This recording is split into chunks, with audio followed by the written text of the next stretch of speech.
What's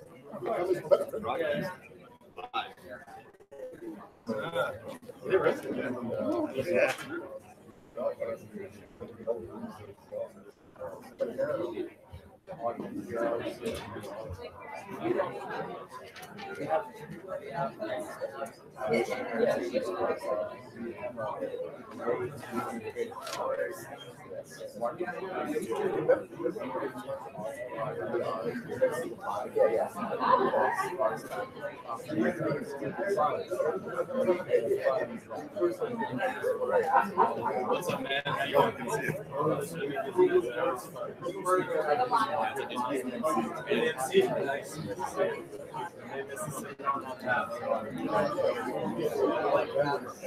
It's actually broadcast. Thank you so much. Sounds good.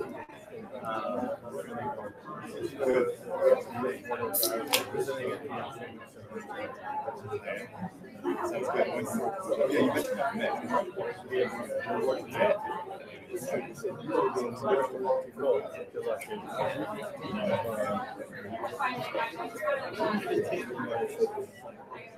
I mean, I can just say everybody. All right, folks, we're about to get started. Grab your drinks, your food, find yourself some seats. Now, it's called New York. My friend has the opportunity All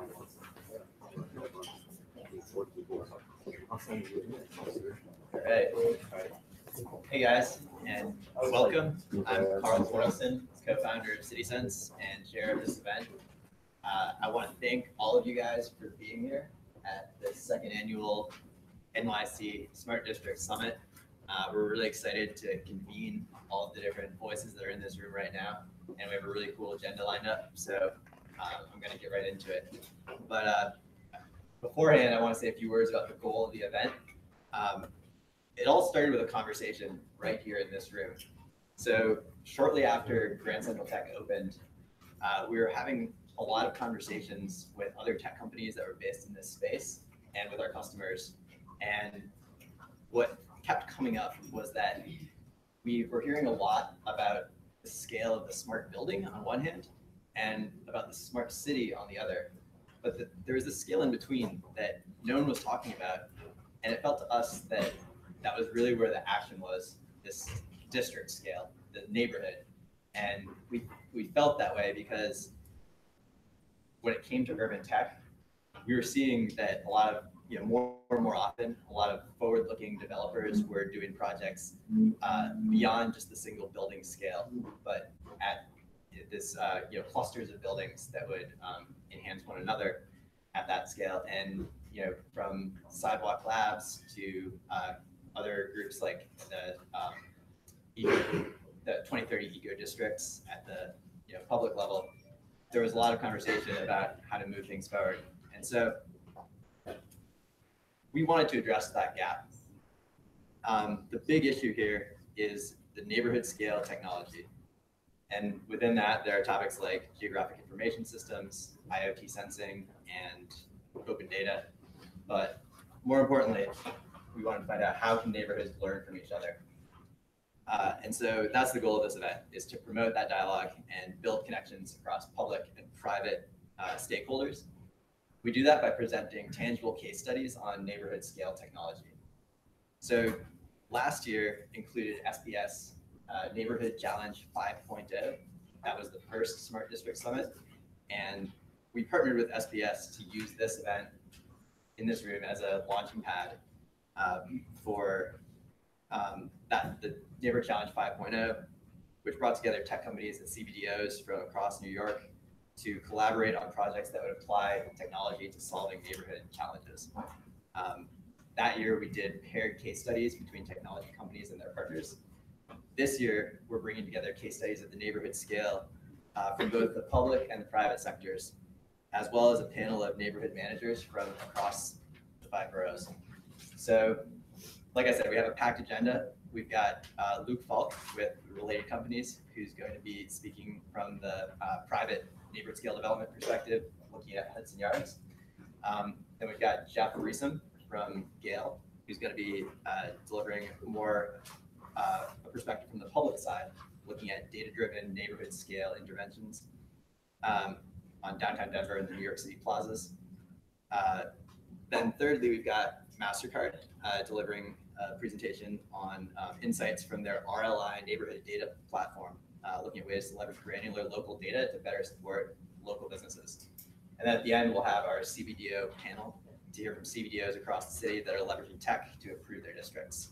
All the means, methods, and challenges, and everything, all the forms that can take.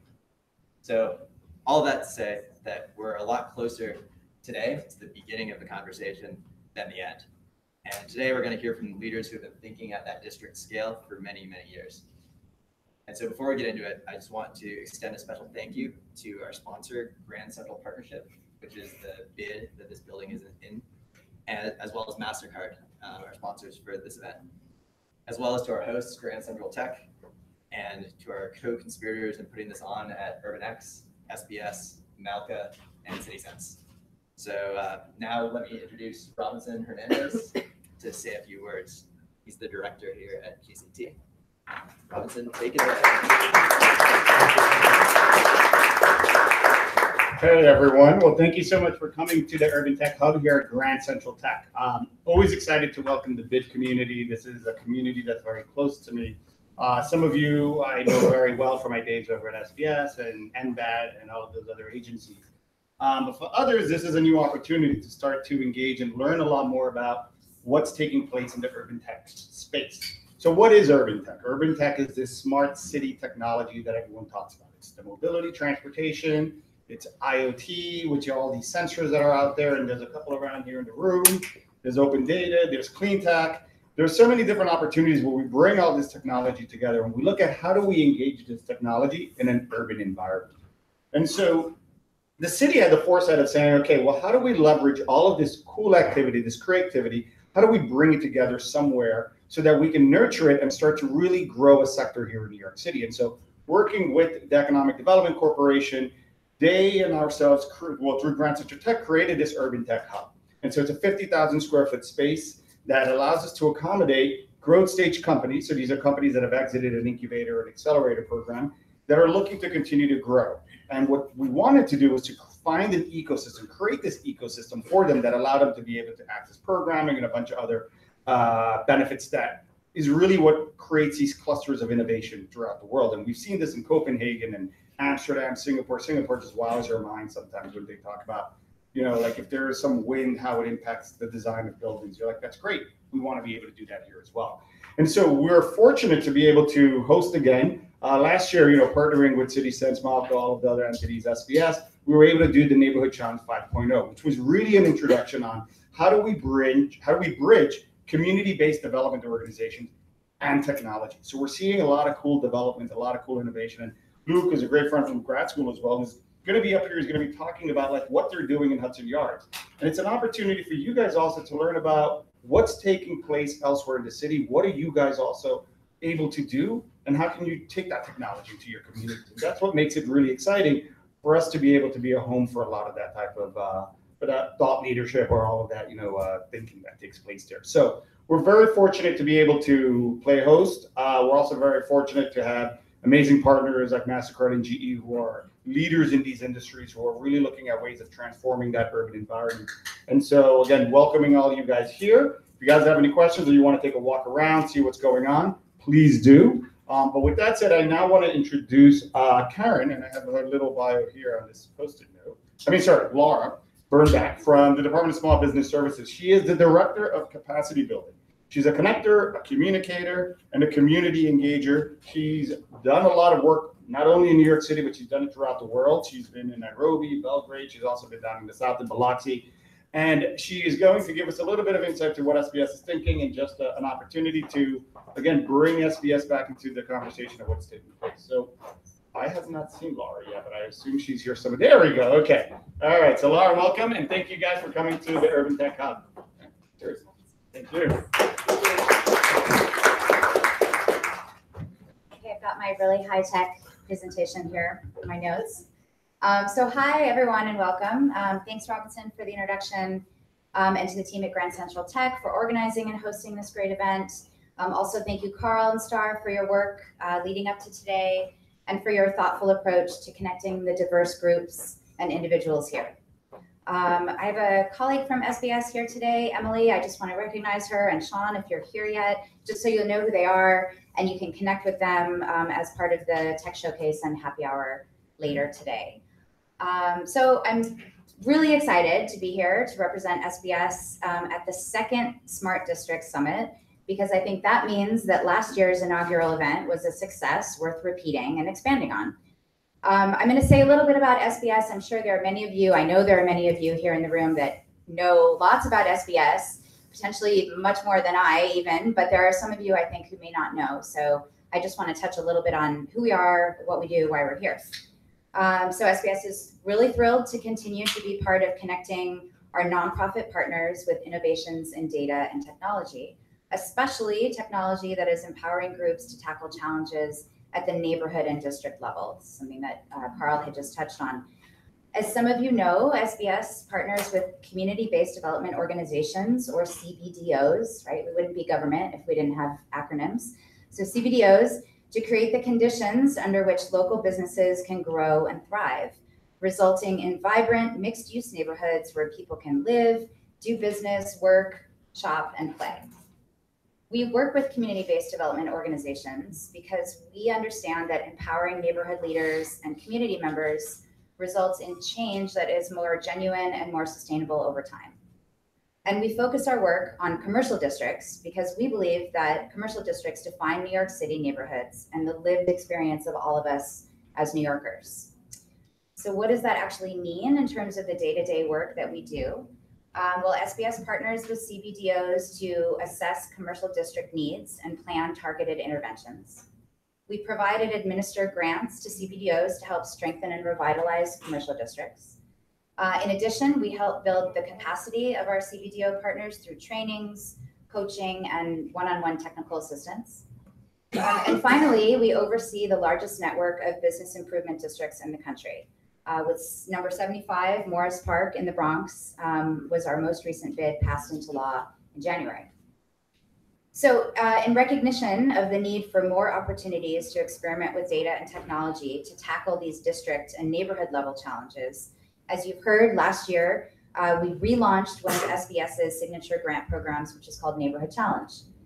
We shifted the competition from how it was structured in years past to focus exclusively on innovative data-driven technology solutions that would build the capacity of our partners to allocate their resources more strategically and to tackle challenges in a manner that we hoped would be both scalable and more replicable across the city.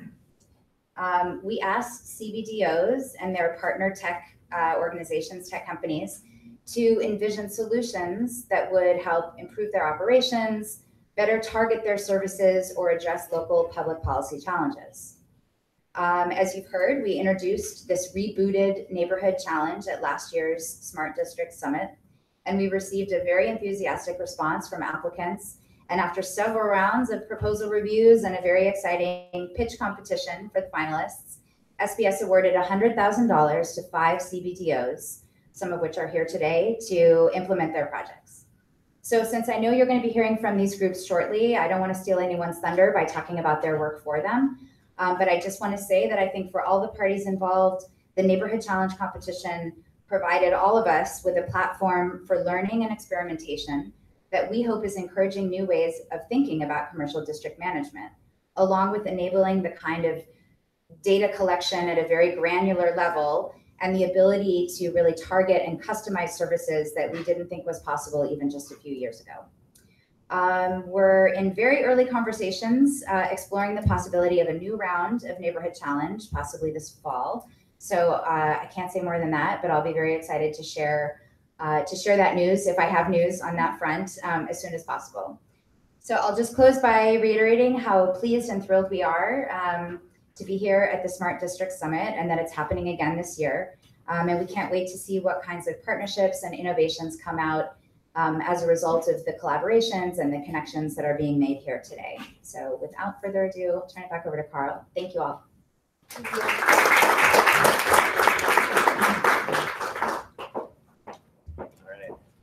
I realized I forgot to mention our panelists. I want to just do that really quickly. At the end, we've got a panel that's led by Kate Whittles from HRNA Advisors. And for that, we're going to have Bob Infano from Hudson Yards Health Kitchen Alliance, Laurel Brown from Greater Jamaica Development Corporation.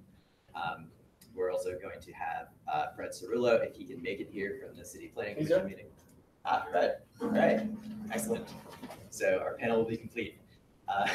And we will also have James Metham from downtown Brooklyn, as well as Liz Luskin from Long Island City Partnership. It's an awesome lineup. And so now, as our first case study, I'm going to introduce Luke Felk. He is Vice President for Hudson Yards Technology at Related Companies.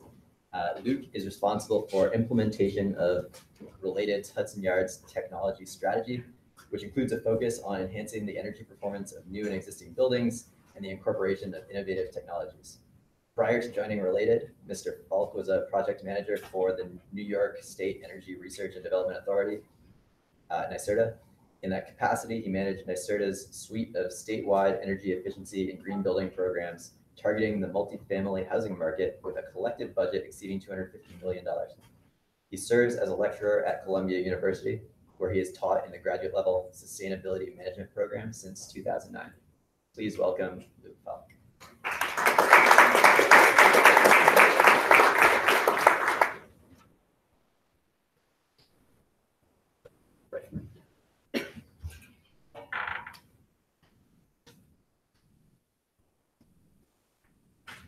How you doing?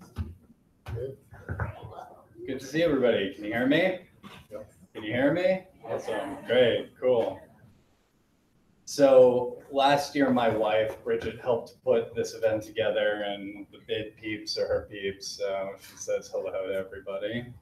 Sorry she can't be here. But my name is Luke. I work for the Related Companies. We're building a city called Hudson Yards on the west side of Manhattan. That's what I'm going to talk about, and hopefully some of the work that we're doing can inform some of the questions that everybody here is trying to grapple with. So I assume that most of the people here are aware of what Hudson Yards generally is, but I think it's worth taking you through the 5-minute explanation so that we can just level set on the scope and breadth and diversity of opportunity that we're trying to solve for here. So this is there like a pointer? I'm addicted to the pointer. Pointer. So everything, this is 10th Avenue, 11th Avenue, the West Side Highway. Everything west of 11th Avenue, north of 30th, south of 34th is what I'm going to call the first phase of the project, which we're bringing online spring of 2019. It includes everything except this building in the upper right-hand corner. It's roughly 4 huge commercial office buildings, 2 giant residential towers, a cultural institution called The Shed, which is going to have different types of events, and a 1 million square foot retail facility featuring 100 shops and 16 restaurants. So then after 2019, we're going to sort of turn our attention to the Western Yards, where we're going to build another 4,500 apartments or so, another giant commercial building, and a public school.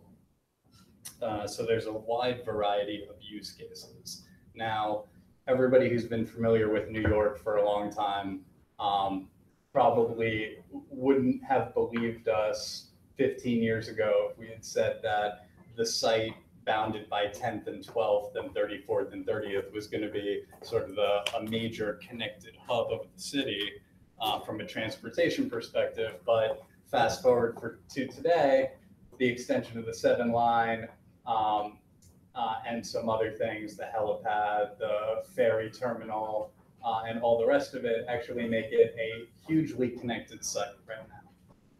So with that, we anticipate that there will be lots and lots of people, right? You get 200 million people coming into Penn. You have 31 million people a year who are going to emerge from that 7 stop that lands right on the site. So it's going to be a heavily trafficked neighborhood.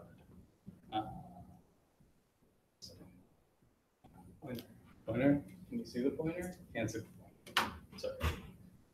These are the 4 commercial buildings. 10 Hudson Yards is open right now and fully occupied. The rest of them haven't come online yet. But when they do, they will be home to some of the most widely known brands in corporate America. So we're very thrilled to have such Class A tenancy in this new neighborhood that we're bringing. This is our retail facility. Like I said, 1 million square feet, 100 shops, many restaurants, including all kinds of crazy executive chefs who make outstanding food. These are our residential buildings, 15 and 35 Hudson Yards. 15 Hudson Yards is 285 for sale condos with 20% affordable housing rentals in the middle of the building. And then 35 Hudson Yards is straight condos on the top. It's about 130 something condos on the top 30 floors. And then below that, this is a mixed use building where we have a Soul Cycle, a 60,000 square foot Equinox, a 200 key Equinox hotel, the corporate offices of Equinox, and a couple of restaurants. So that in and of itself is a mixed use environment.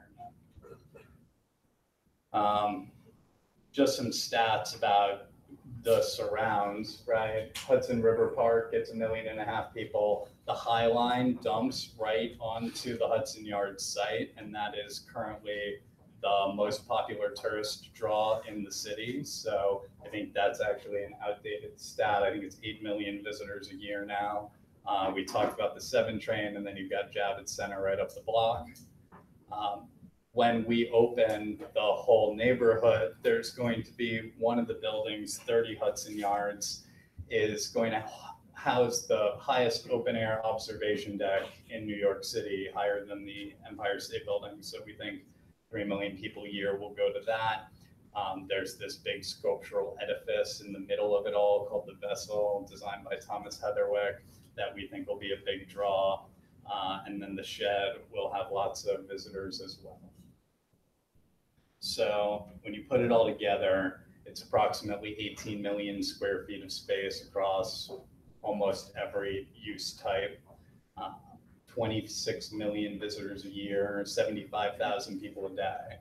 How you get 75,000 people a day is roughly 40,000 office workers that come to the site every day to go to work, plus the population of residents who live in the residential buildings, plus 25,000 visitors every day. So coming and going, it's about the size of a football stadium worth of people that are going to experience the neighborhood. And the question is, what do you do to serve all of those people, and how, and what are they looking for, and how can you differentiate your neighborhood or your site for the purposes of this discussion using technology? And so this is sort of the beginning of the story. In my former life, I used to work in energy and sustainability stuff. So I would talk about this side of the slide where it's all about this huge 13 megawatt cogen plant that we build, and this district energy system and microgrid technology where there are electrons flying around and there's hot and chilled water being pushed in between all the buildings. And there's a huge resiliency and redundancy component, and there's a carbon reduction benefit relative to the carbon intensity of the grid. But now my shtick is all about the internet connectivity and the digital experience that we're going to provide to everybody who is coming and going. And what do I mean by that, right? Because I think one of the interesting things about the smart city discussion is that it's still sort of a vacuous term, right? Like, what do we mean when we say smart city? I don't know that anybody really knows. And so one of the things that we've tried to do is get our hands around what we actually mean when we say this stuff. And I think that there's two parts to it, or maybe three parts, depending on how you look at it. The first is sort of what's alluded to on this slide that you can't really see.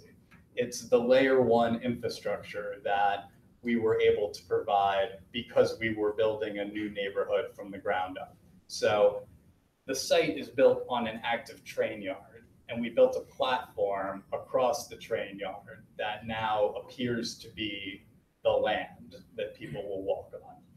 In that platform, we laid all kinds of fiber connectivity to make sure that we would have ubiquitous coverage of both Wi-Fi and cellular signal, and a connection between all of the buildings to one another. So we have a fiber loop that connects all of the buildings to each other. And there's a redundancy and resiliency benefit to that in and of itself. There's multiple points of entry onto the site, onto that fiber loop. Once you're on the loop, data can travel around the ring into each building, and it connects it all. So a typical building, maybe 5 years ago, was having a debate about should I have infrastructure for my elevators and then have infrastructure for my BMS and then have infrastructure for my turnstiles. And sort of the way that this whole conversation is evolving over time is from the developer level, what people are providing is this thing called a converged network, where all of the systems are trying to utilize the same pipes and wires to communicate information. And we've done that sort of on a grand scale. Now, the problem with marrying digital technology and real estate development is that real estate development proceeds at a fairly glacial pace, whereas digital technology evolves really rapidly. And so from a developer perspective, what we're trying to do is embrace a future-proofing more than anything else, really. So at the top of this slide, there's a narrative about how in 2007 the iPhone came out, and that same year the RFP for Hudson Yards was released. And so if we were trying to solution around what the site would feel like in 2019, before we even knew that there was such a thing as a smartphone, regardless of like whether or not we knew that there would be apps on those smartphones or what have you, it just shows you how in the dark you are when you have to plan way in advance. So, and then there are other milestones, right? Uber and WeWork, and this thing is trying to tell you that into 2014, the amount of IP addressable devices, the so-called Internet of Things, there were more things than there were people in the world. And then in 2016, it's arguing that there's something about AI and smart like animated intelligence. Anyway, that was the year 10 Hudson Yards wound up opening. So a lot happens in the time that you build a building. Now, while we're thinking about how to future-proof in that environment, simultaneously what you have happening is this tension between, at the top here, all of these consumer-facing digital products that people are familiar with, whether it's Waze or Lyft or Spotify or Instagram, that are all super easy to use, require no instruction manuals, are there to serve you, are fun to play with, and everybody has access to. Whereas at the bottom of the slide, what you have is all of the technology that has been used to run buildings, for the last 50 years. And that includes elevators and building management systems and security systems and property management systems and all the rest of it. And the thing that I think is sort of the tie that binds these legacy building systems is that they are sort of the opposite of the customer-facing digital technology, right? They are not intuitive. They are impossible to use. They require lots of service calls and expert technicians that rely on the opacity and information asymmetry to drive their business models. So Another problem that we're trying to solve is how do we unlock all of these software applications at the building level to be able to talk to people in a way that is more like the good technology that we've all grown to love. And unlocking that and figuring it out has been an interesting exercise. So we did a digital master planning exercise with the whole Hudson Yards team a couple of years ago. And we came up with the idea that there were a series of experiences that we would like to be able to deliver to people in the neighborhood via digital technology that we could use to differentiate our product. Now, they would leverage the 39 core systems in the building. I think this is actually going to wind up inverting itself, where we're going to target fewer experiences, but we're going to have to integrate more systems than we had originally thought. Anyway, what came out of it was that not only did we actually have to build a physical platform to put these buildings on because there are trains running underneath the site, but we've instantiated, this is a tech word, we've instantiated a meta technology infrastructure that we also call the platform, that we use to transact information between all of these 39 to 100 disparate systems in all of these different buildings. And I'll get into that in a minute. But in addition to the platform that connects everything, we figured we should focus on some core capabilities that we're trying to enable. Because if we enable these core capabilities, then regardless of how things evolve over time, we think we will be able to solve for any future use case. Now, of course, we're going to be wrong, but that's the aspiration. And so what are those things, those capabilities? Well, like I said before, connectivity, right? We're going to have, there are these systems in buildings called DAS systems, distributed antenna systems, and they're the things that allow your cell phones to work in buildings with new curtain walls on them, because the new curtain walls, because of the sustainability guys, now all have this stuff called low emissivity coating, which is basically a silver coating on the glass that kills your cell signal. So now you need a DAS system to get cell service, and we're going to have that in all of our buildings. We're going to have Wi-Fi as well, and it's going to be free, ubiquitous Wi-Fi all across the neighborhood, in buildings and on the plaza, right? There's 14 acres of open space in this district that we're bringing, and all of it's going to have free coverage. Then we think we want to enable recognition, right? So what does that mean?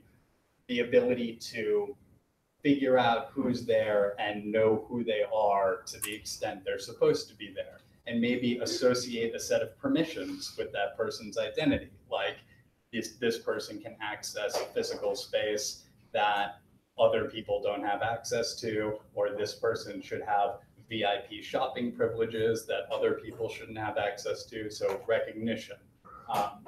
Location, right? Everybody, I think, is familiar loosely with location-based services and geolocation.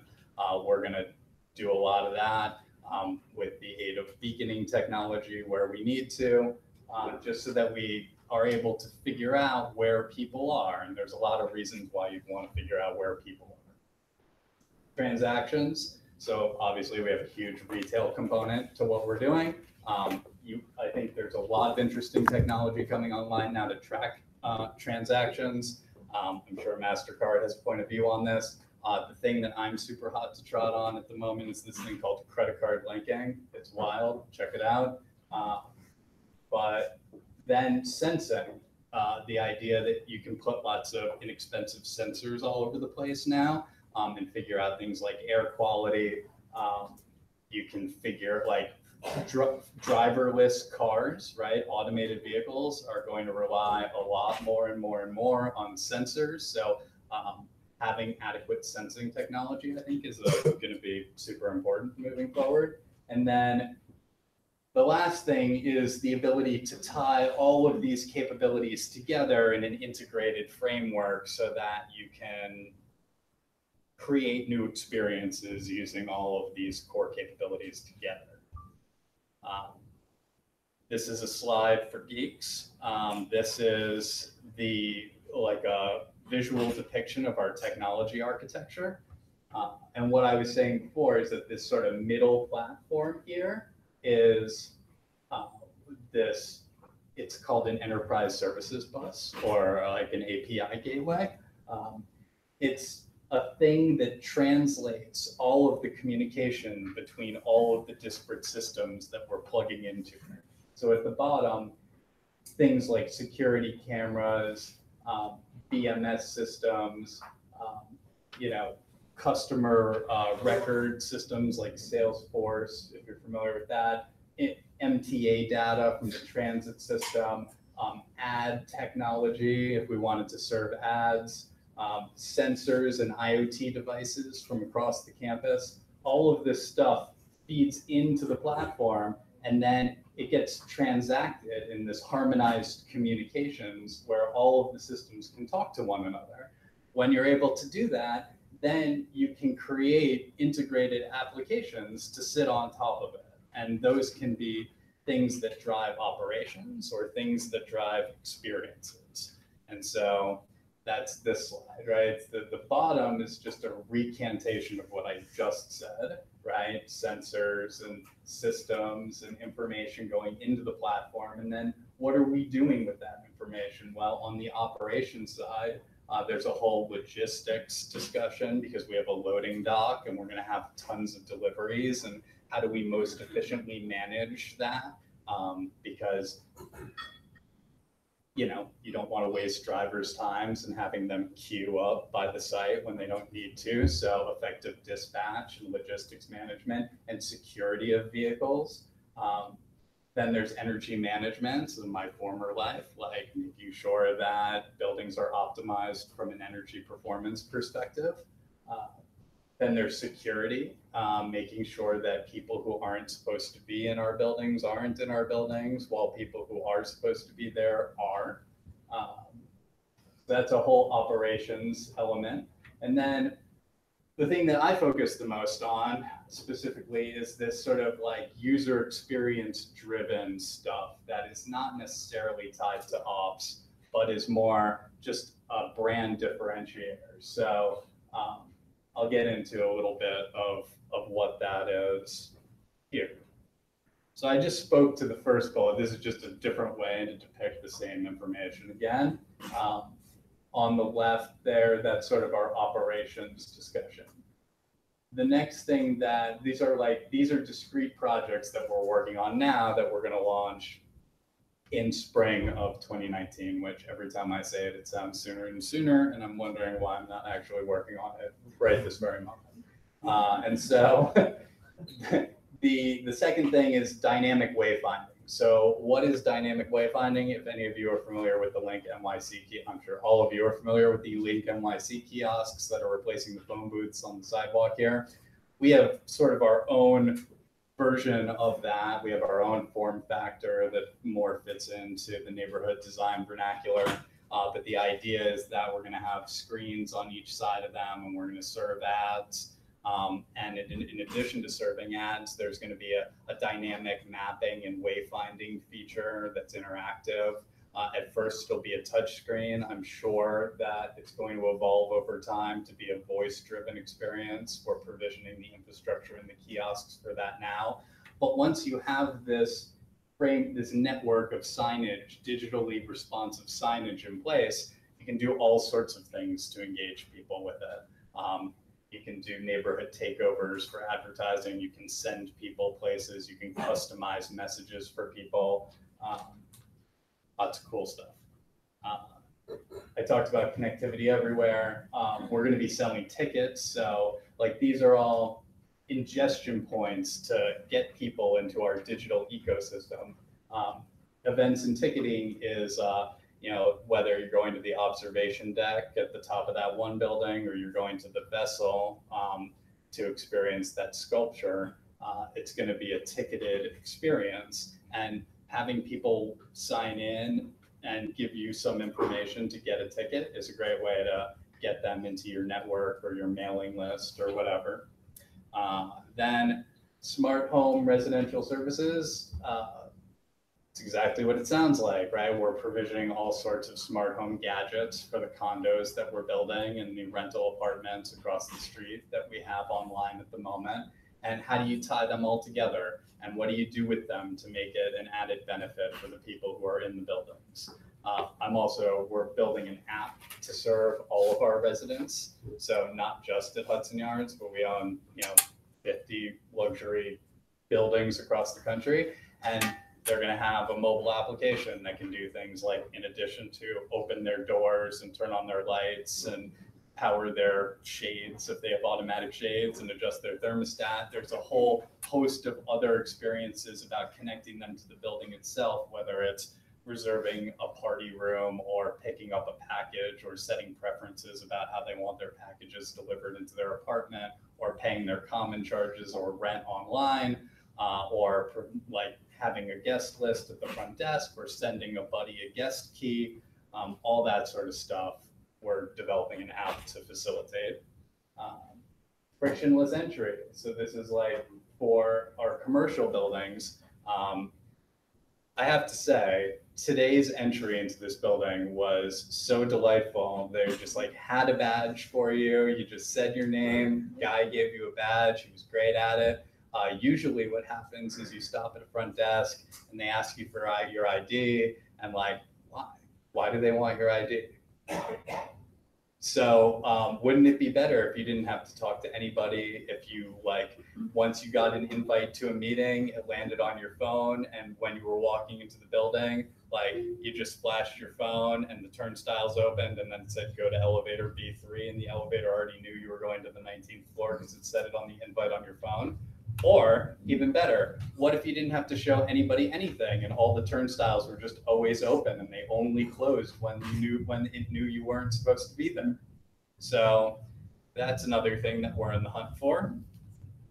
And then there's a whole future state of personalized retail exclusives and VIP inner circle shopping benefits and stuff. Those are the business outcomes. And I'll just leave it there, see if anybody has any questions. That's what we're doing. Hope that it's helpful to inform what you're trying to do.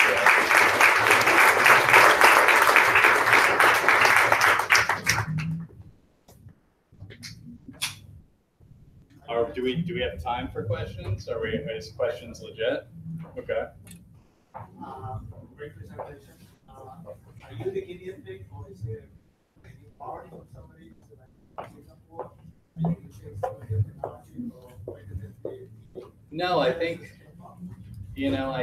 that there is some novel activity happening here. I mean, at least it seems that way to me. The question was, are we leveraging pre-existing technology from a different smart city? And the answer is, it seems an awful lot to me like we're developing most of it from scratch. Yes. Sal Sellian here, founder, director, CTO, FunerMap, official funeral map. Right. Can you actually talk about the, I kind of wonder, the mixed use space?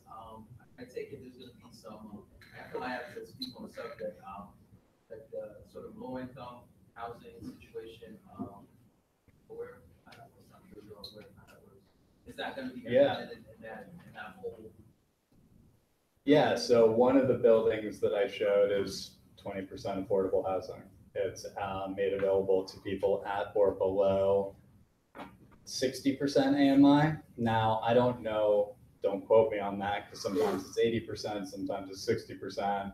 Sometimes there are different tiers of income eligibility, but yeah, that's the idea. Is there a question more specific? Well, actually, in addition to that, not really related, but Equinox and Related, I noticed you mentioned them. Are you working in conjunction with those entities? Totally. I mean, it helps that we own Equinox, so it makes it easy. Question? Our city comes from both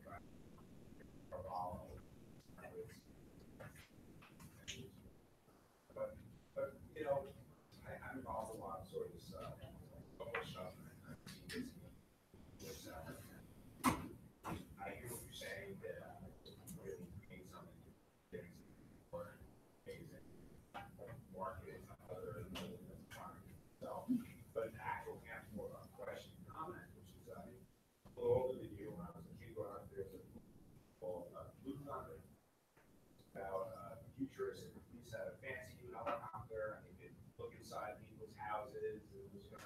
futuristic movie. Johnny Critic was an amazing accomplishment. It was awesome to see how looking at some of the data sets that you're targeting. I think there's like a privacy line or something. Yeah, we've given it some thought. I don't want to be crossing a privacy line with anybody. I mean, this isn't like a perfect answer to the question, but you know, Kara Swisher just interviewed Tim Cook on Chris Hayes the other night, and it reminded me of this tech event a while ago where she interviewed Mark Zuckerberg and then Steve Jobs, like sequentially. And it was a long time ago, before the Facebook thing that just is brewing now. And she was sort of pressing him on the data question, and it was sort of an uncomfortable discussion. And then she asked Steve Jobs the same thing, and his answer was, well, we'd never find ourselves in that situation because we have a different business model. Like, we want to sell services to people. We don't want to give free things to people and make them the thing that we're selling, right? Which is kind of some of the tech companies' approach. My guiding principle is that I don't want to do that either, right? I don't want to be selling our people's data. I don't want to commoditize our people. I want to try to deliver services and experiences to them that they probably already are paying a premium for anyway. And I want to be very careful about what that means to everybody. I mean, discretion and exclusivity is part and parcel to high-end real estate anyway. So I think our strategy is to embrace that dynamic. But there's a huge amount of detail between here and there, right? How about somebody who has an next question? The wayfinding tower that you have, and I'm sure it's so there's like all these various different sensors that they kind of customize to your needs. Do you have like a specific sensor where you probably in the future might be interested in playing on in terms of like if you like browse cars, for example, or you think the sensor that you have in place is enough? Two separate, one on the tower and one within the buildings. I think we're going to have to provision more sensors than we currently have over time. I think everybody will. Right? I mean, the thing about this is that like when we deploy the first iteration of it, I mean, there's no such thing as this project ever being complete, right? It's just going to evolve over time, and through that evolution, there's going to be new sensors and new technology. We don't actually have much. We have beacons and some other like hardware in the kiosks, but there's not like an environmental air sensor, although we have some of those in other locations. I don't know if that answered the question. Having like a driverless car, like being, in the space, like in the next couple of years, or are you gonna wait it off for let everyone else test it out? Because Boston already has 20 self-driving cars, so I don't know if you would consider having a couple like self-driving cars, or worry about the safety. I mean, I don't think we're gonna have any cars, but everybody there will be tons of cars around. And if people want them to be future self-driving cars, like. No, like for example, you said the logistics where you're gonna have data that manages the time where you come in a certain amount of time. Right. So like would you like a truck, like Uber, it doesn't matter. So okay, that's the case, take the money. I actually haven't given that one a lot of thought. Like when I was thinking about like vehicle management, I was thinking like, whoever, like, I was thinking dude in the truck, like, are you ready for me? No, like go to New Jersey and like hang out, and then, okay, but doing it via technology in a smart way. But yeah, I think it's an interesting question. Like, what if there is no driver? It's just all automated. I mean, I think that as a landlord or not landlord, as a building owner or manager, you have to be prepared to deal with the new evolution that's going to happen in that tech space. So yeah. All right, I think that's it. Good.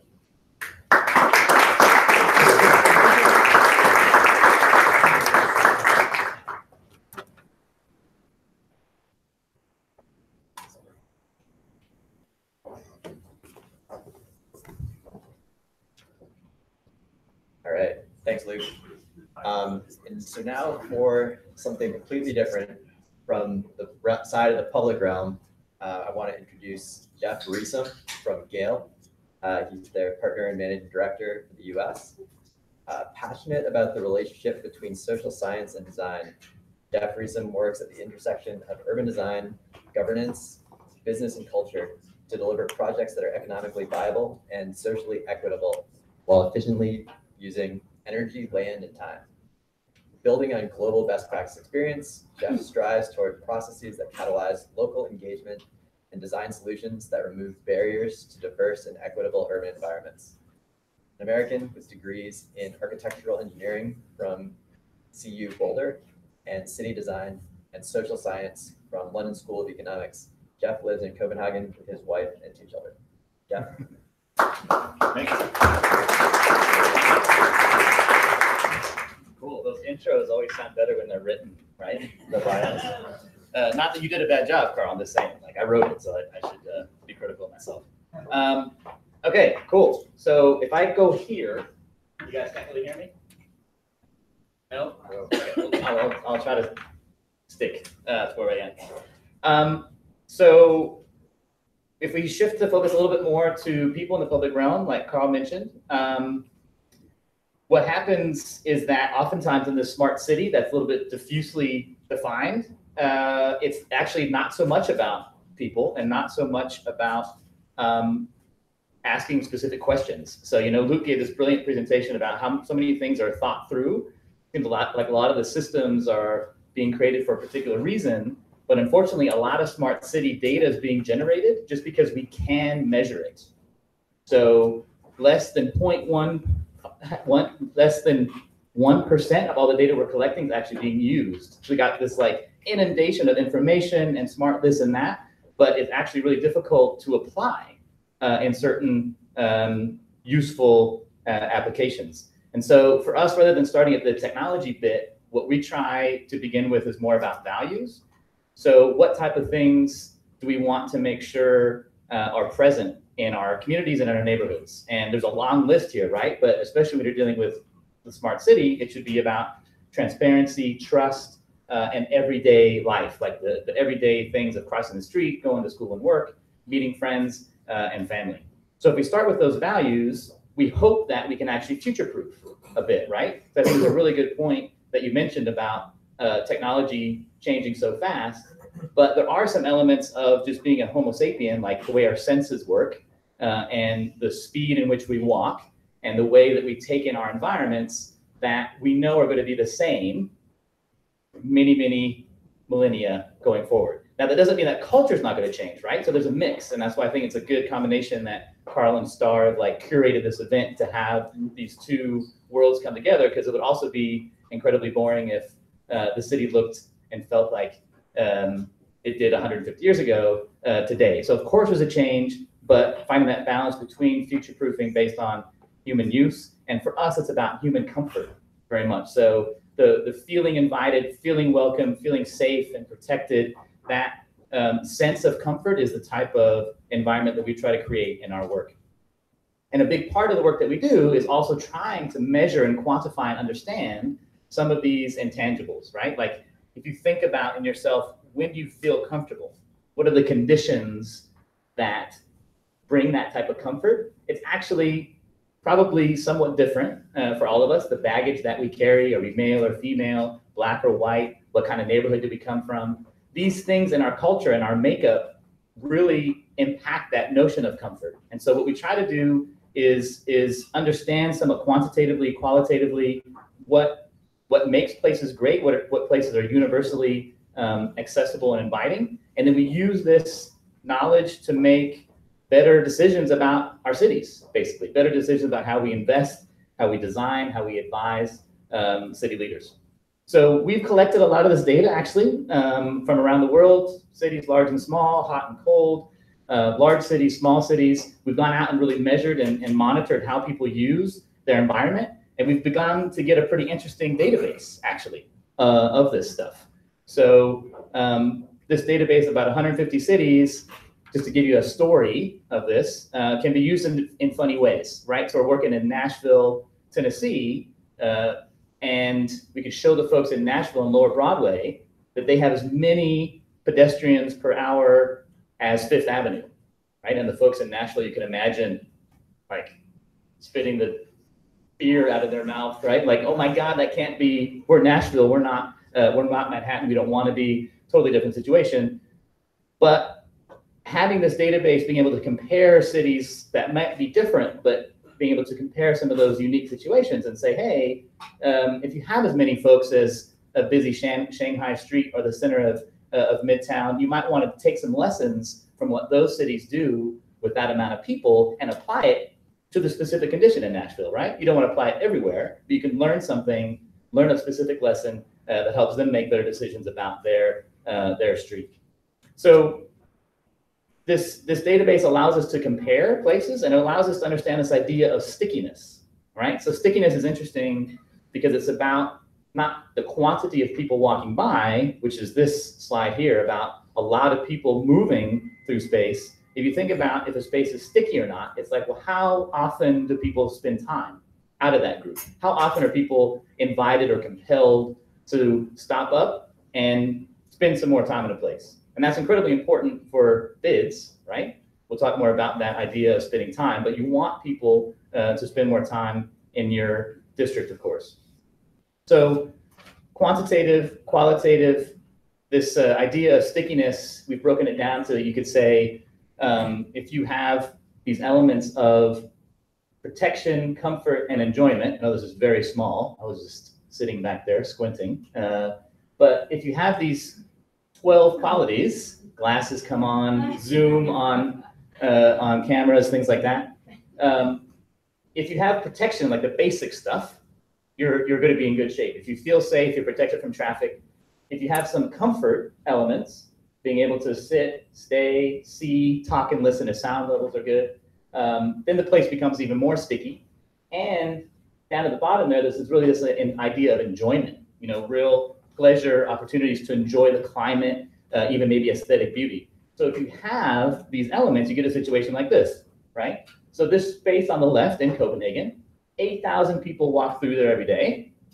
Very few people stay. And if you look at it, it's like no big wonder, right? Same amount of people walking through the other street, 20 times as many people staying there. And if you compare that quality criteria, that's the little chart up at the top, you can say, hey, the space on the right fulfills all the quality criteria, the space on the left doesn't. Now, we have to have a diversity in our city, right? Not every place can look just like the place on the right, but we can be pretty targeted in understanding what that stickiness, how it comes about, and how we can plan for it in the places that we especially want to. So this idea of stickiness, of you people walking through and spending time in space, this is what we call public life. And public life is, again, another one of those, we think, pretty future-proof concepts that if we have a robust, healthy, vibrant, diverse public life, we're going to have a pretty darn attractive neighborhood, workplace, district, a smart one even. So what I think is interesting is that a lot of things I'm going to talk about aren't necessarily about technology, right? Because this idea about smart and tech, I think we oftentimes put together. But I really want to challenge that because tech can be pretty dumb and really great places can function quite well without technology. Now, of course, we want to be able to leverage it in the best way. So that's what I'll try to do with these examples. So one of the best, the smartest things we think we can do with planning districts is actually use people's knowledge much more wisely, right? So oftentimes community engagement processes are like, do you like project A or B? Do you like design 1 or design 2? And that's super hard for people to answer constructively and meaningfully, right? But if we ask people questions they're expert in, like, what's your favorite part of the city? Where do you take your grandmother when you're out for a walk with her? Or where do you feel safe with your kids, right? So if we can ask people those questions and then, you know, do it analog, we go out to this is like a bus station and a food hall in Charlotte, go out to people. We don't expect them to come to the meeting because usually only certain folks come to public engagement meetings. They're usually like old and white and angry. Those are the ones that come to meetings, right? And so if you go out to a place, then you talk to different kinds of folks. And we found that in Charlotte, we talked to 100 people. This bus station, almost none of them had ever been to a community engagement meeting. So that's also a form of, I would say, smart planning, right? Getting some more voices, going to where people are. We also do that online, of course. That's smart. Getting comments from websites. And when you do this, when you begin to understand, like, well, what does the place already have? What is people's idea of the public realm? Here in this Toronto case, all of a sudden, all kinds of ideas of favorite places popped up that weren't in our radar, right? They weren't in our RFP. They weren't previously defined. They were, they were squares and parks and plazas, but there were also certain underground pathways and specific sidewalks and specific shady spots under a tree or the top of a bridge. And so that's super interesting to really expand our brief and our idea about what the public realm is by asking people questions they're expert in. So we use a whole sort of mini variety layers, techniques of evaluation methods, right? Some of them are asking questions, some of them are measuring, some of them are digital, some of them are analog, and we try to put that all together to get this sense of how a place is really working. So we've put together this idea of maybe 5 principles. Again, this is hard to see. I can see now. Characteristics of smart districts for people. But the point is that only one of our 5 actually has to do with technology. And the rest of them are more about governance, more about engagement, more about equitable distribution of investments, more about places that support culture, entrepreneurship, and everyday life equally, all sorts of things that the very smart people on the panel are going to be talking about as well, because I took some of this stuff from their websites. But I think this is really like where the truth is, right? About smart districts. And it's more than just the tech. So if we take a few of these, I won't go through all 5, but if we take a few of them, back to this idea about constructive stakeholder engagement. So I know it's always risky to show any non-New York example in New York City, because everyone like rolls their eyes. It's not as cool as New York, right? But Denver, pretty okay, right? It's up there. Denver, 16th Street Mall, if you guys have been there? Anyone? Yeah?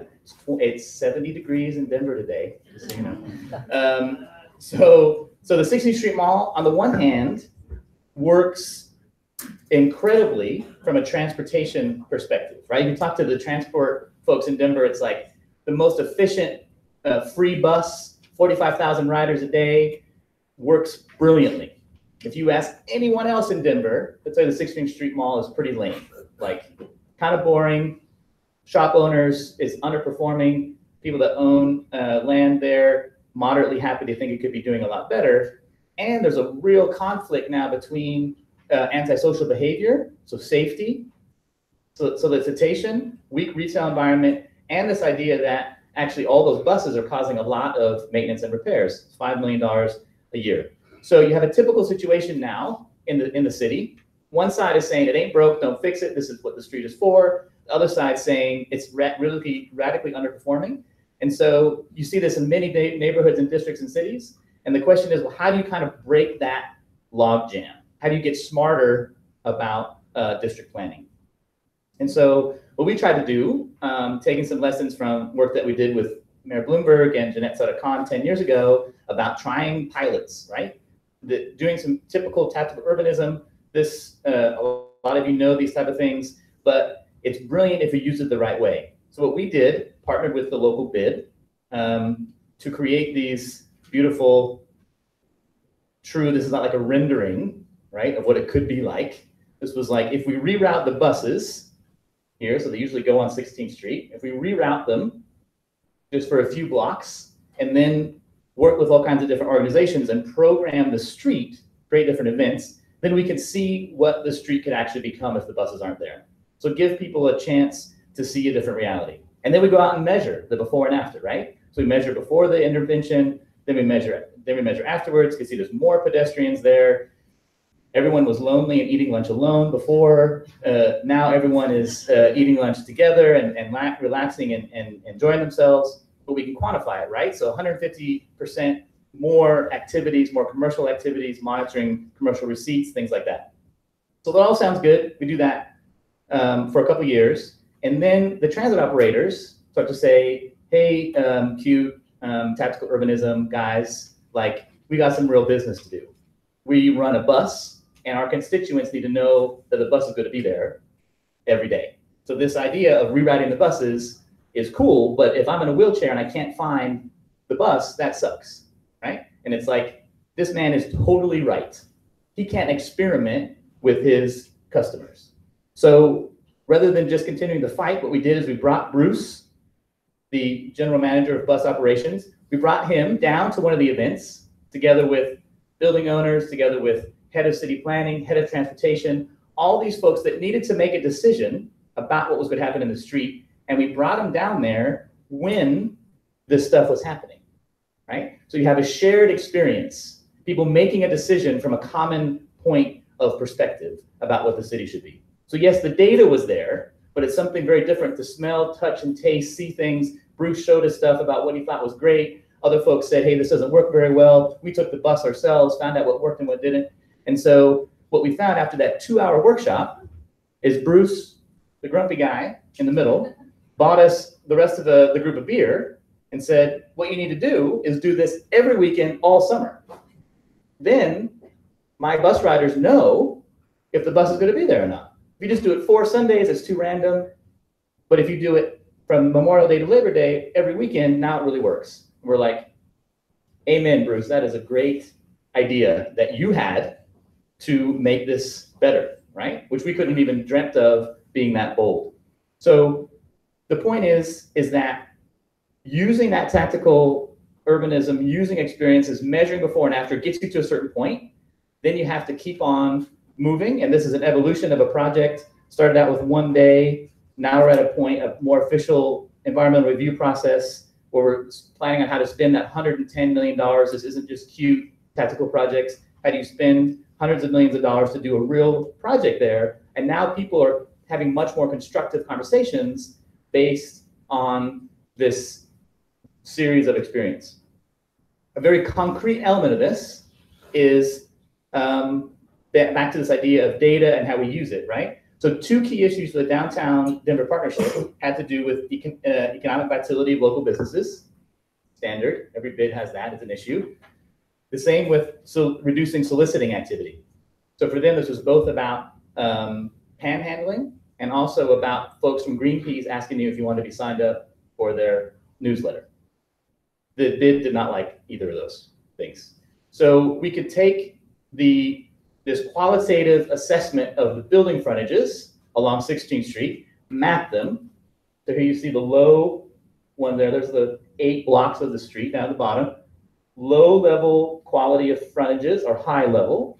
And then we map that with the use, how many people are spending time, right? And lo and behold, there's this like direct relationship between if you have a low quality frontage, a lot less people are spending time there. So it's a better opportunity for solicitors and folks to come up to you because it's quieter. You don't have that eyes on the street type situation.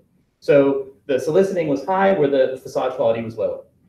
So again, it's super tricky to go out and make new facade guidelines, but you can utilize like local artists, activate frontages in a unique way, like this one. So this is a $2,000 given to a local artist to make this installation, and then be able to see many more people spending time there. Soliciting numbers go down, shop owner activity goes up, right? So just a specific example. Now, the other thing that's interesting about this technique or approach is that you can also use this thinking on the spaces that aren't used that well. right? So every neighborhood, every district has the sleepy pockets, the part of sidewalk like this, where there's never any activity ever. And what we've been thinking about is, what if we made it easier for that place to be activated? What if we lowered the barrier to entry, reduced the bureaucracy, and even try to find out from people like, well, what would you want us to have there, right? If you want to play live music, or if you want to do something art related, or whatever it is, hey, here's your canvas. You can get a permit here way easier than you could anywhere else in the city. So you can funnel activity by reducing bureaucracy to the places that might be underutilized.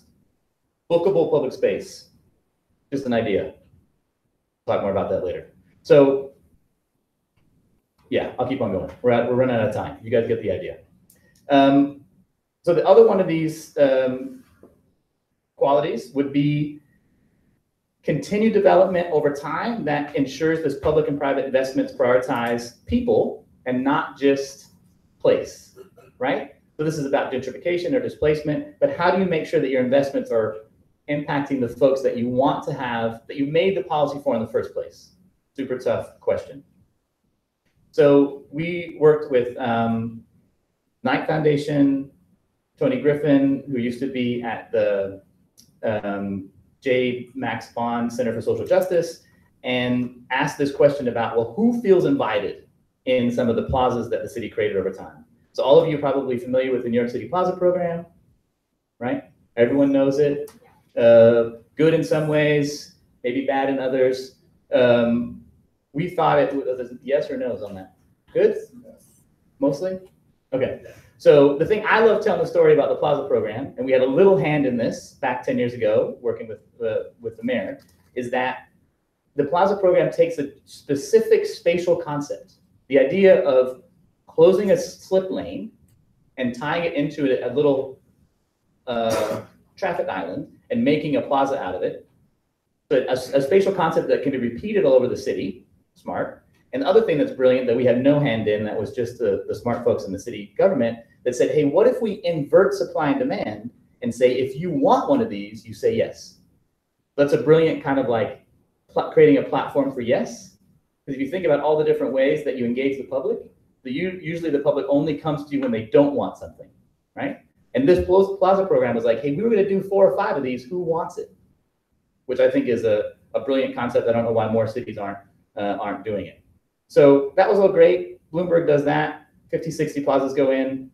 De Blasio comes in, has a different agenda, right? And so early on in the de Blasio administration, we started to do these studies because we thought these were having a good impact, but no one had actually measured what the impact was. Or there was a lot of discussion that the Plaza program was related to gentrification and related to changing neighborhoods and not changing necessarily in a positive way. So we looked at these 7 different plazas, Queens, Brooklyn, Manhattan, and began to measure some of these things that, again, related to values and transparency and trust, the things that we could try to measure. So just right off the bat, it was talking to people about, do you spend more time outside since the plaza was instigated in your neighborhood? Both asking people that and taking some of that before and after data. And the answer was yes, 2/3 more time spent outside. And the neighborhoods that lacked open space the most, especially Diversity Plaza and Corona, this is where you saw the largest uptick in time spent outside. So again, also another really valuable proposition for the plazas. More time outside in places where there wasn't a lot of open space begins to yield social capital.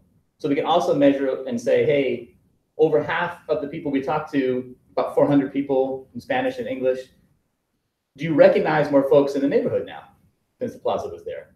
Yes. Ask people their income, finding out that actually lower income earners were getting more out of the plazas than other income earners, right? So also an investment that was being made for the folks that it was actually originally intended for. So sense of ownership, sense of pride, more social capital, all these things were working great in the plazas, helped de Blasio decide to keep the program and even started funding some of the maintenance of it. But it also revealed problems, right? There was hardly any children in a lot of these new plazas. Corona had the most, but it was still very low amount of kids compared to how many kids actually live in the neighborhood. So this before and after study also helped shape and invite other actors, other community groups and say, hey, there's no kids in these plazas, can we do something? Uni Project comes in, they've been doing a lot of great things around the city, focused a little bit more on some of these plazas. Again, we could measure afterward, is this having an impact? Yes, go figure, if you invite and do children's programming, more kids come, you just have to be aware of it. So this idea of like constantly measure, test, refine, get better, be honest about what does work, do more of what isn't working, and adapt and learn throughout the entire process.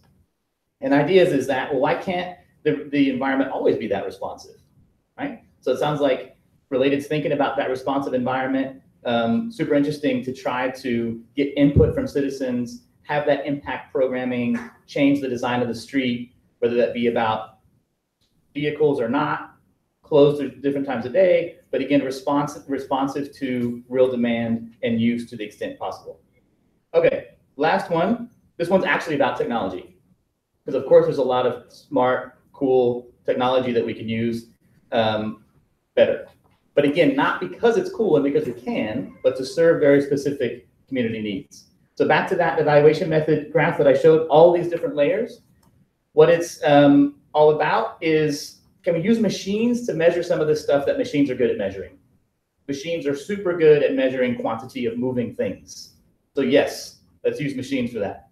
And this is a brilliant animation. You can imagine these people moving and the numbers coming up, but you can't see it anyway. So of course we can use machines for that. Little cameras, all privatized, that's good. Then there's all kinds of stuff that machines are really bad at measuring.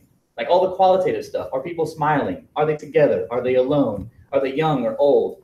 Where did they go before? So all that ethnographic qualitative data, we still need people out to measure by hand. So the idea is that we're developing this platform, qualitative and quantitative, all kinds of use and behavior goes in to our thinking. You collect the data not because you can, but because you have a really important question about how to serve your community better. And then you get input from the system to create value, basically, for your district. That is a smart one. So also, obviously, applications in terms of retail, being able to find out how many cars go by, how many pedestrians go by, how many of them went into the mall, how many of them then shopped, right? So it's not just for fun and kicks, but also about economic development. And we can use all sorts of smart machine learning and artificial intelligence to get better at that stuff. So that's that. 5 characteristics in some cases. You guys seem to do well through Denver. I appreciate that. Impressed. I'll tell folks that New Yorkers care about someplace else outside of New York City as well. Thanks.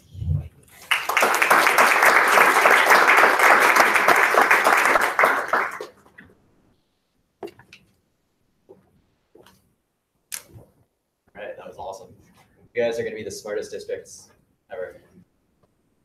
All right, so for our last case study, I'm going to introduce Steve Tai from MasterCard.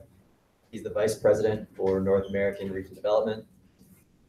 He leads the public sector vertical for North America, where he has oversight for economic development organizations, tourism, and smart cities. He works with his clients to deliver advisors, solutions, and other MasterCard assets to address the most pressing client needs, including big data, strategy, and performance management. Steve Tai.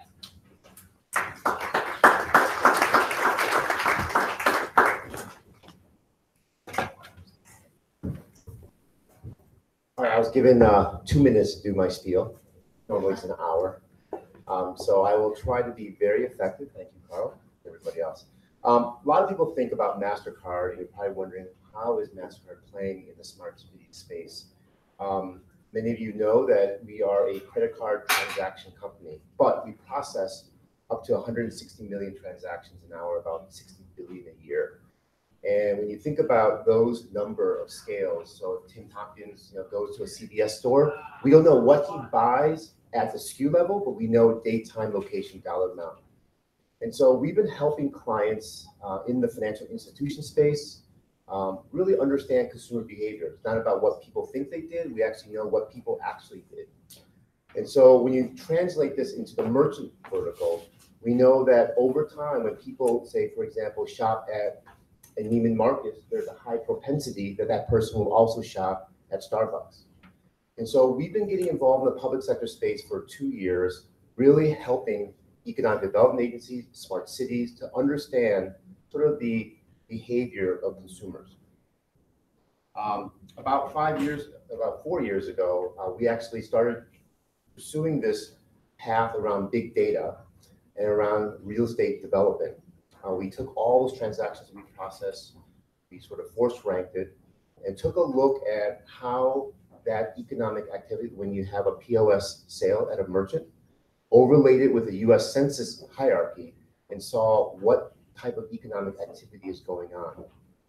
So what we did was, this is this user interface of a heat map. We could take a look at the 11.2 million census blocks in the United States, and take a look at sales, transactions, volume.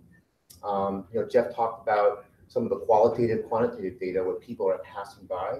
We actually now know what people are actually, the actual spend on a particular account. So we go back to 2012. We're trying to work with cities, and we're doing things like looking at the economic impact. So I want to walk through a couple of examples. We know that bike systems and Wi-Fi are part of this whole smart city ecosystem. We took a look back in 2015 to 2016. There was a launch of a bike system in New Jersey. And we partnered with New York City Center for Urban Science and Progress, CUSP, to take a look at our hypothesis that when people are riding bikes, when they actually drop off a bike, they might have an appetite. And so could there be a correlation between food restaurants in the area? A lot of anecdotes, we have some hypotheses, but their conclusion was that there's a strong significance that we actually saw an uptick in economic development. So in New Jersey, Jersey City, we saw that the 4% increase in sales over a year time when a bike system was actually launched. What this means for BIDS is that I know that there's investments in infrastructure and other types of needs.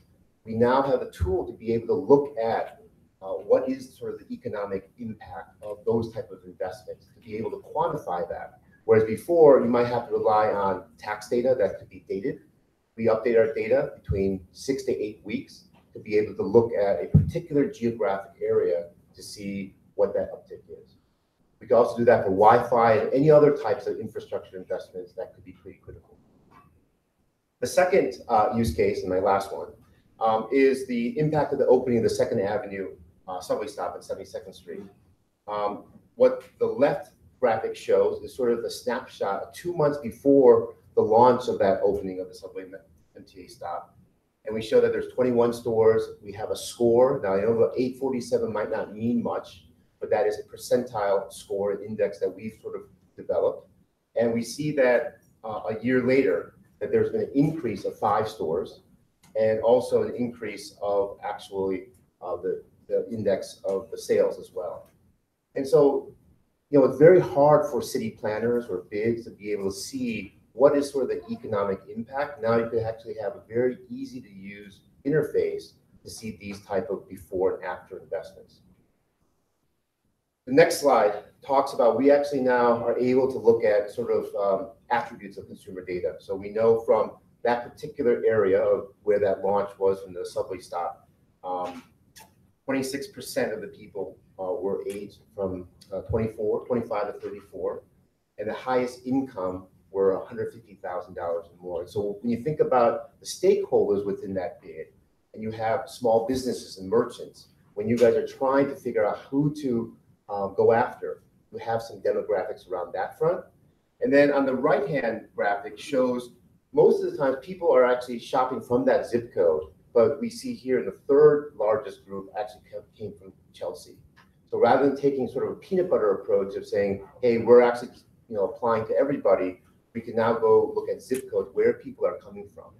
And that type of insight could be very helpful for the BIDS and your stakeholders. The last slide is where we're trying to get to is now take a look at, we get a common question around, hey, we have a vacant lot. What would be the best type of anchor merchant? Should be a high-end retailer, an apparel store, a marketplace.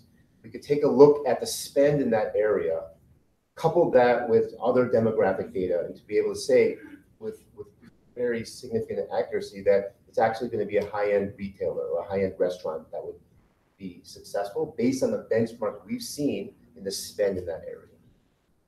So, Carl, I hope that was short enough, but that is in a nutshell why MasterCard is trying to work with cities using our transaction spend to give insights into economic behavior.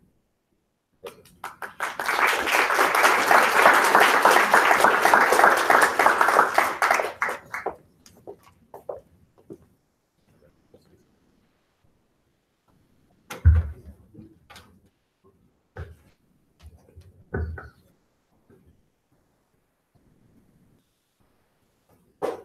All right, and now on to our last panel.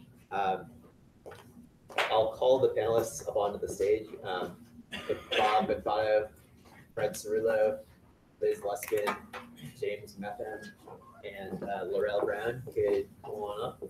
And then I'll introduce Kate Whittles, who will be doing the Q&A.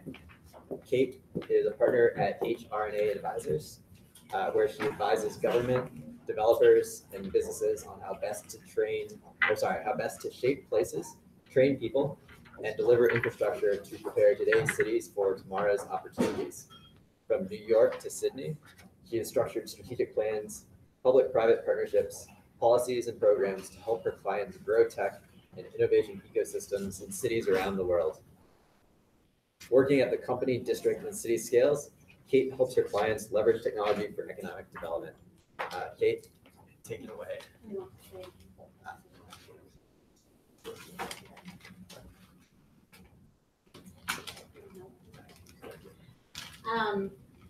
Hi, everybody.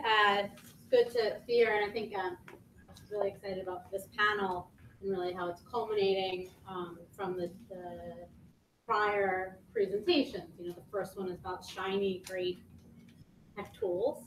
Second was like, what are the questions that we're asking and how can we use that? And the third is, how can we get more data and what should we do about it? And these lovely folks have all been using tech tools and can talk about actual experience of implementing it given the constraints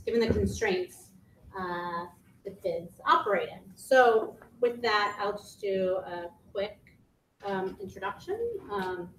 Robert Benafau is the president of Hudson Yards Alliance, and I don't have everybody's background with me, but I know everybody knows Liz Luskin is the president of Long Island City Partnerships. Janelle is the CEO of Greater Community Development Corp. Alfred is president of Grand Central Partnerships, and then James is the managing director of finance of Downtown Brooklyn Partnerships. And we try to get a diversity of the city and a diversity of different types of projects that are being implemented today. I think just to think about it a little bit more, we have so many tools that we can implement, from sensors and how can we improve the service delivery. But what do we do with those tools and how can they be best used for the bid? And really thinking about which areas are we want to invest in the tools. Is it for transit? Is it Wi-Fi across system? Is it just any way to collect data?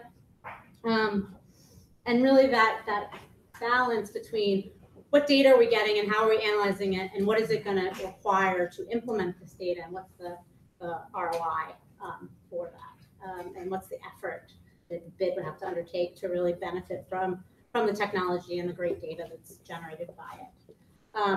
And so in thinking about this, it really sounds like, and we'll talk more, you have 4 areas. You know, what's the budget constraints? How do you operate within potentially limited budget? How do you get your community buy-in to either be using the tool, you know, wanting to listen to the tool? How do you deal with bandwidth and capacity for the bid in implementing this? Because you all have other jobs in running these bids. And then really, what is the benefit? What's the story you're telling with the data that you'll ultimately be getting? And how is that going to benefit your bid and align with their mission going forward?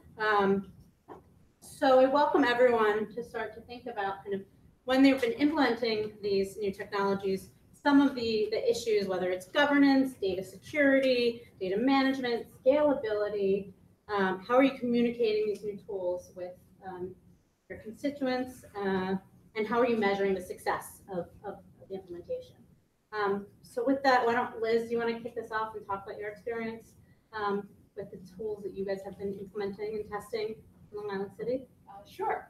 So, first of all, it's great to be back, and we were delighted to win one of the Neighborhood Challenge grants last year for LIC Compass, which is the thing I'll be talking about, which we're doing with a number of great companies that are here, but we've also been working with CitySense, Carl and Star and the team there over time.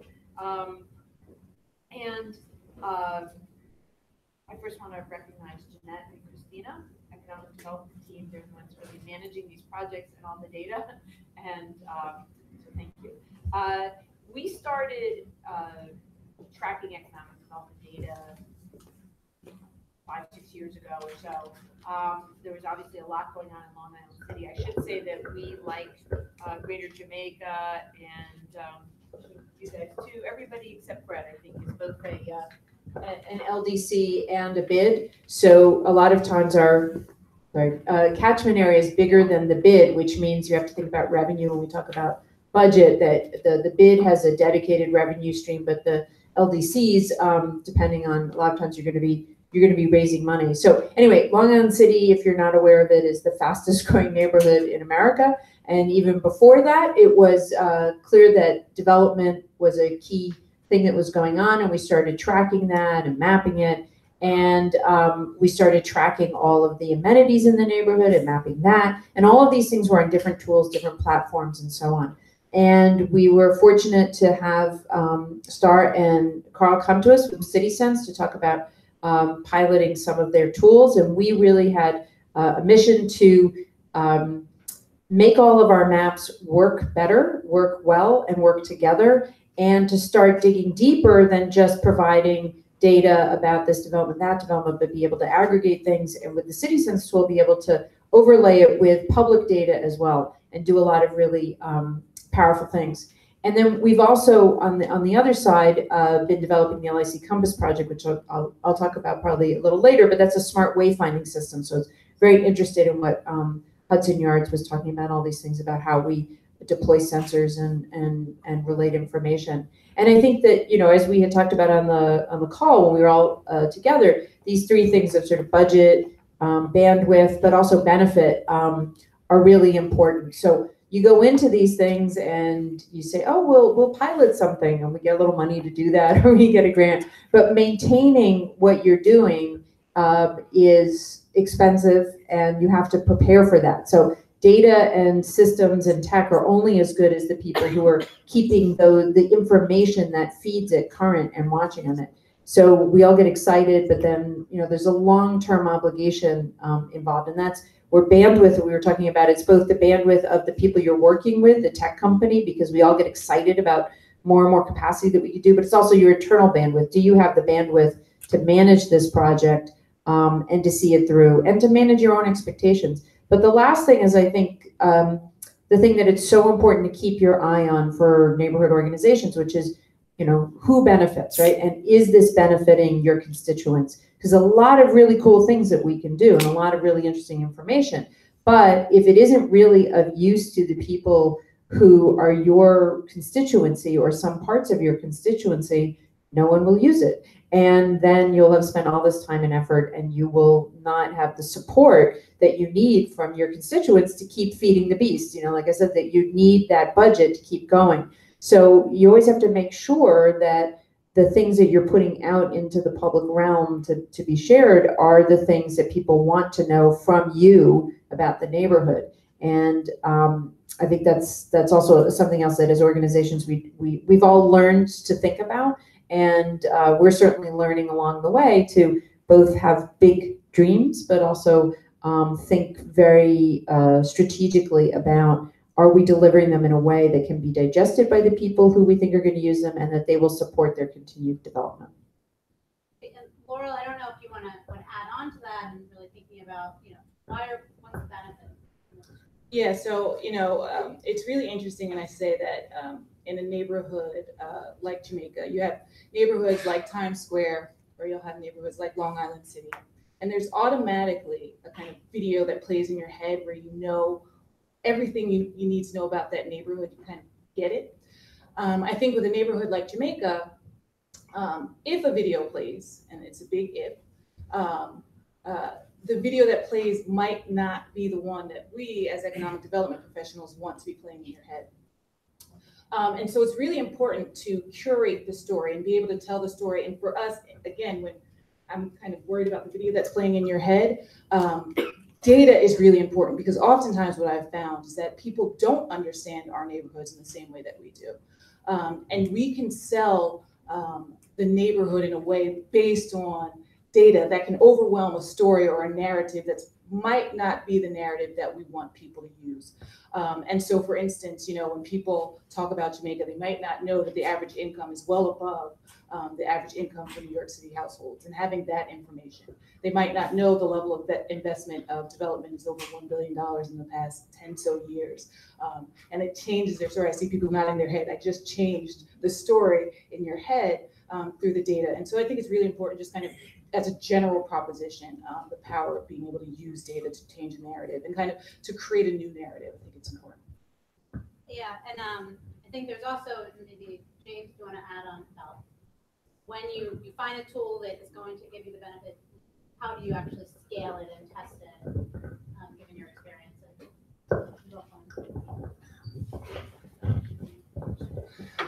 No, it's very true. And again, I just want to also thank everyone for having me here this afternoon with the panel.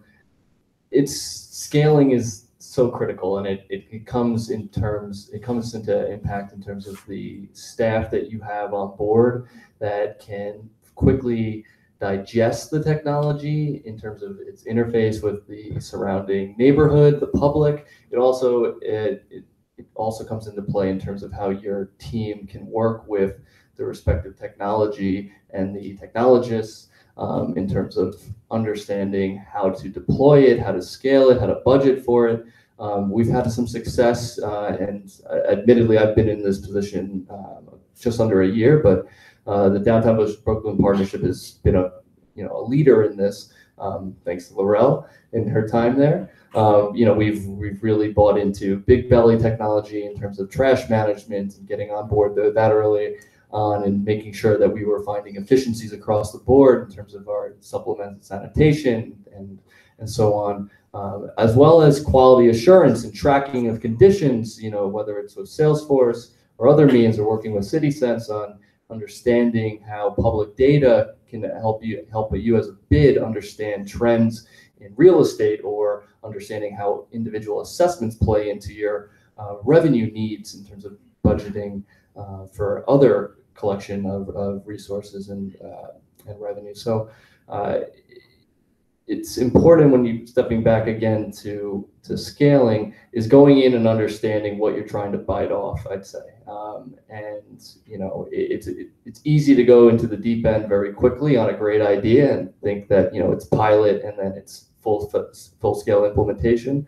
But I think for the startups in the room that are thinking about working with bids and small organizations like local development corporations and merchants associations, you got to take it step by step and understand that you need to prove the concept and make sure that the people that you're working with at these organizations really understand and can communicate it to their respective constituencies.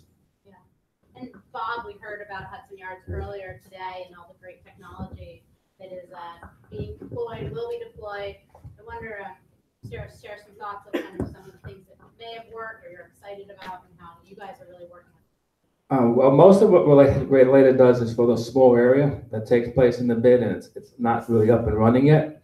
And we're primarily a new bid. And so when I came, we talked about how we were going to do learning and sharing. And so I said I would come and I learn. And as an only child, I wouldn't share. But I guess I can share a little bit. Most of what, since we're new, is we've been planning, and we're still in the planning stage. And even in the planning stage, I do find that the amount of staff you have, even to plan, can be very limiting in what you do. You can't be very, enthusiastic. You gotta take it slowly, one step at a time. We've tried moving a little too quick on certain things. Right now, most of what we do database-wise is maintain a database on the businesses and the retail that's on in the area right now. And we map it out and most of what's empty, what's active, what looks like it's going to go down. We map it around and put it on the website, and we pass it around. We run a park, which is not the 14-acre one that Luke talked about. It's in the end 4 acres, half of it's built. It's called the Hudson Boulevard Park, and we're looking to put in, he had talked about it, but we're looking ourselves to put in sensors, because Hudson Yards and Hell's Kitchen Alliance is a bid that's 2 neighborhoods. It's an old scale Hell's Kitchen neighborhood, and it's a new neighborhood called Hudson Yards that's being built. I'm sort of a bid that came before the neighborhood. So that's why we're still in the planning stages. And this park, it has planned for a number of buildings even now, right up against it, and even more as it goes on. And it's on the far west side of Manhattan. So there's a lot of changes that are going to actually happen to the park in temperature, in wind, and how the plants survive. Right now we have lawn, but probably in 2 to 3 years, the lawn won't survive. Originally, they put something on that would survive in dark weather, because that's the way it was supposed to be. But the buildings weren't built yet, so everything died when we first got it, and we had to go in and put regular grass because the sun's coming. But pretty soon in that part where we put the grass, there'd be no grass. So we're looking to put in sensors and ways to study temperature and study how people use it. You know, when the buildings come, people are going to start walking through the park and cutting through the park. You plan a park as where people should walk and go through. It's not the way people are going to walk through that park. They're going to go through the park the way that they want to go through the park. And we need to see as it's happened where they're going. And we need to study them. And so we're looking for sensors in that. And we're looking in the future to do more work in regards to, we want to have, this is based upon when we get more money, by the way, when the Eastern Rail Yards comes up. So we can start to do these things. We're looking at traffic problems, and I know some bids have done traffic safety officers that are out in the street. We want to do traffic safety officers, but we also want to do database study on how to mitigate, if at all possible, the traffic in the area. Because of a lot of the retail that's coming from related, and there's a host of other, there's Tishman Spire that's going to be building a couple of large buildings down the line. All the loading that's going to go on, where the back of the areas are, how you can mitigate and move the trucks around. And so we're looking on doing some databasing in the future as we go on from there. And Alfred, I want to talk about grants and partnership and some of the new technology. Sure, I get to say that I'm thrilled to be back here again, and also to welcome everyone to the Grand Central neighborhood. We're thrilled to have you all here today. And I'm going to say that I don't think there's anything that my colleagues have said in terms of what we're doing that we don't share, both sort of the mission and the focus and the attempts. Some are more successful than we have been in some of the things that they're collecting, but just a different perspective on bringing to the discussion the use of technology beyond just being a resource, which is, I think, automatically what we think of, and how we can collect data to help be the resource that we serve our communities in. But we are also businesses. And so we are always also looking for efficiencies in how we do business, which of course has potentially an impact on our budget in a positive way that lets us free up dollars to do other things. It helps us monitor the work that we're doing on the programming side. And for example, many of you have heard this concept from us before. We've spoken about this in different groups, but we were fortunate in being able to create an app that monitors and helps us inventory all of the assets that we have in our neighborhood. This is not particularly unique, but there are less than more bids who actually own assets in their community. We have close to $50 million worth of physical assets in this district. The streetlights we own, the benches, the bike racks, the granite corners, the news boxes, those are all owned by the Grand Central Partnership, and they are managed and maintained by us. And in order for us to stay on top of that inventory and that asset base, and to ensure that everything is the way the community expects it to be, working, clean, not dangerous, right? Not broken. I mean, we've had, somebody rips their suit or their coat on a news box that might be sort of bent out of shape a little because a truck backed into it, and we find ourselves in 3 years of litigation. And so there are lots of issues that pertain to that. And I think, James, I think you said something about how, going all in, and as opposed to thinking it through pilot to execution. And this has been for us a two-part process, because budgetarily you need to monitor what you're spending and also monitor the benefits. But we started out by just being able to manage our maintenance and damaged assets, and where we were able to see through data where our reports come from, and close to 80% of the reports come from our own staff out in the street, not the public. We want that to be the case. We don't want to get to a situation where a stakeholder is telling us we have a problem versus our own staff telling us we have a problem. We're able to monitor how long it takes to correct. And we can compare that to the city data when we call in a city asset and how long that takes. I mean, it takes us an average of 4 days to fix a problem, where it takes the city an average of close to 16. And that matters in the neighborhood. That matters in what people feel about the neighborhood that they're walking through and the quality of life they have, particularly the pedestrian experience, since this is all out on the street and the sidewalks. And then we moved into inventorying each of our assets. If you go out now and when you leave tonight, and we hope you stop and spend money in our stores, restaurants, and bars. But if you're in a hurry, please, take a look at any, just on the bottom of the street, like you'll see a barcode, which of course relates to the location. We can instantly know where something is. We can find it when it's missing. We all have neighborhoods where police come in. Sometimes they move things because they have to, and then you can't find it. We can find things more easily that way. But I think and there are so many other examples of using technology in how we do business and how we can communicate those results to our stakeholders. And hopefully that helps us to make the argument for additional funds when we need to do something else, that there's a level of trust and experience that then your stakeholders can look at you and say, look, you did a great job with this. Yes, we think you should take it to the next level. Yeah, it sounds like, Fred, you're really using technology to improve your operational efficiency and service delivery. How are you collecting the data? Is it sensors? Is it your staff, scanning QR codes? How are you doing that? Yeah, I mean, the information is done with the use of tablets. Our supervisors are out in the field, and our employees, it could be called in, but then it's inputted, or it can be done just with the barcode itself, which of course everything has a location, there's a time frame, we have a history of maintenance, and then we do review, we get reports, we can create reports for any purpose that the report is able to be created in at this moment.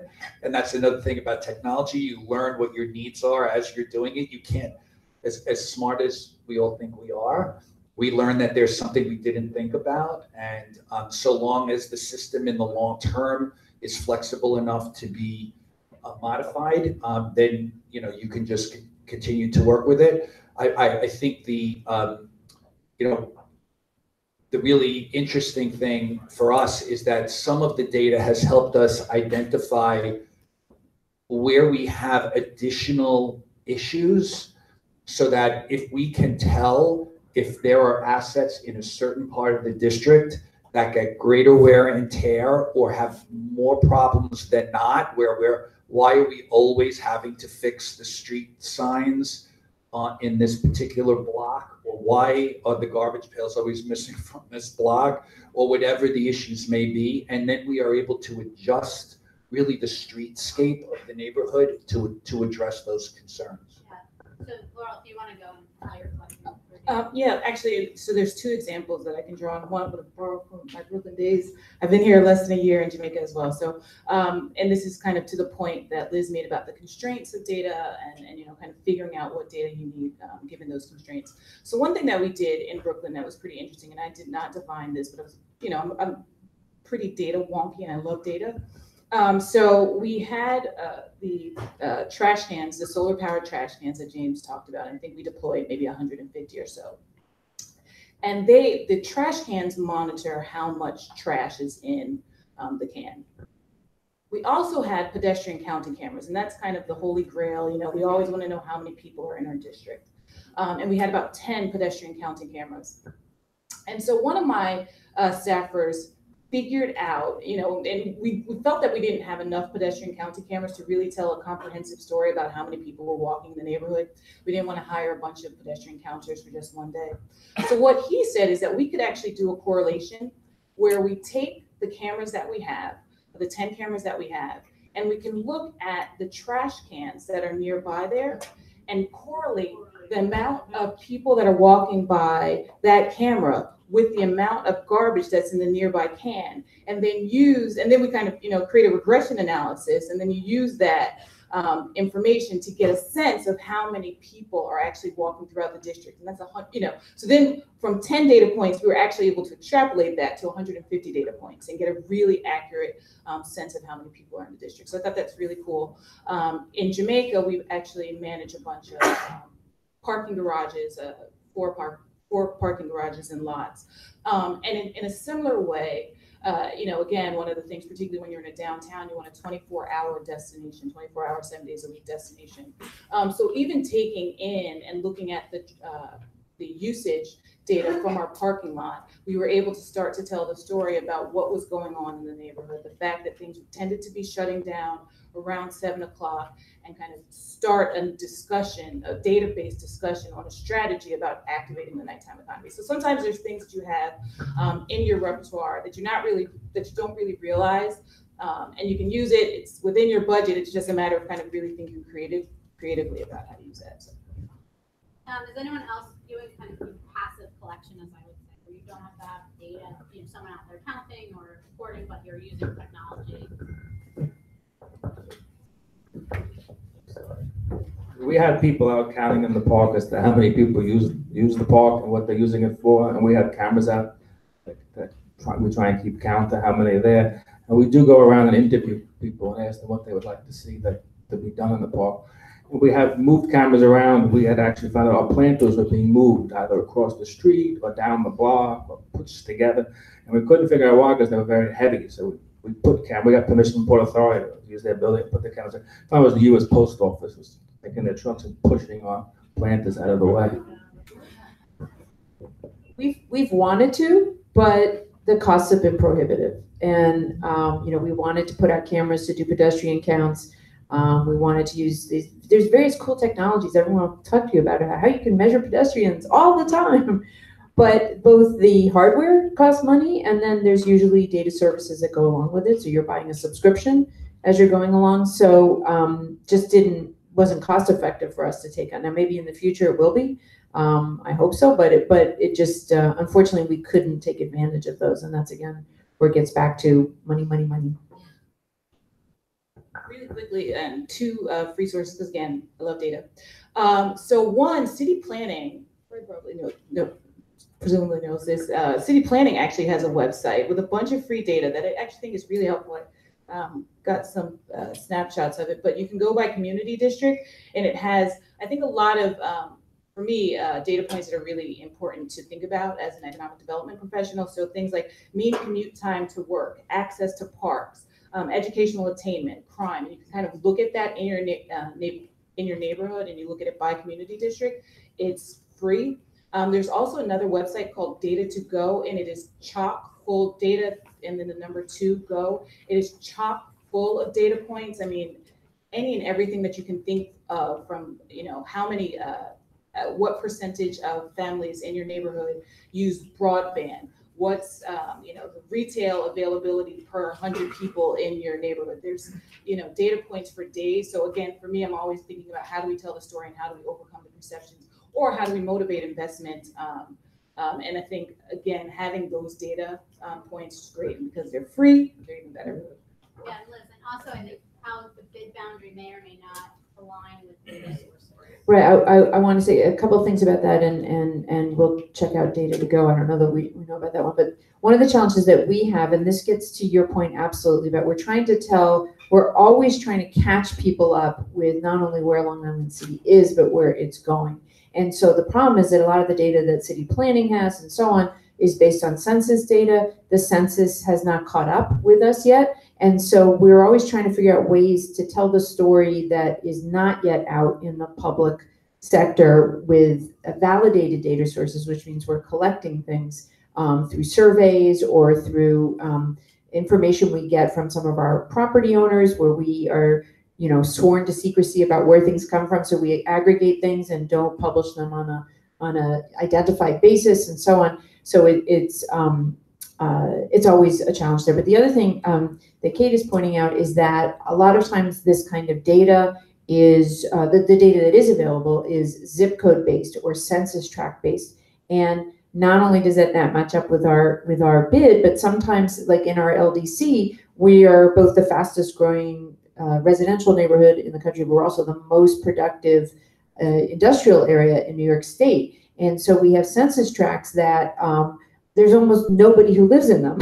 and so the data, when you start looking at some of these things, if you fold those tracts in with the other tracts, it completely, so part of that tract might be in this new residential area, but the rest of it is in the industrial area. So if you take that data that way, you get really strange results that don't tell the story. That and again, it always comes back to that, is that there's data, but there's a story that you're trying to tell with that data, and trying to figure out how to slice and dice things in a way that tells your story with all of the power of publicly verifiable data sources behind it is, I think, a challenge that we all experience in one way or another. And one of the ways this has shown up is in the other grant program that SBS has, which is the not the Neighborhood Challenge.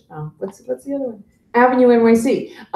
That money it now has to be applied for from census tracts that are low-income census tracts. Well, the business district might not be in that census tract, but it might be right next to it, but that doesn't count because I have the largest public housing project in the country, and it's only one of 3 in my LDC area, right adjacent to the bid. But I can't apply for those funds because that's in a different census tract than, even though what I would be doing would be benefiting the public housing residents. So it's always a little challenging when you get down to boundaries and things like that.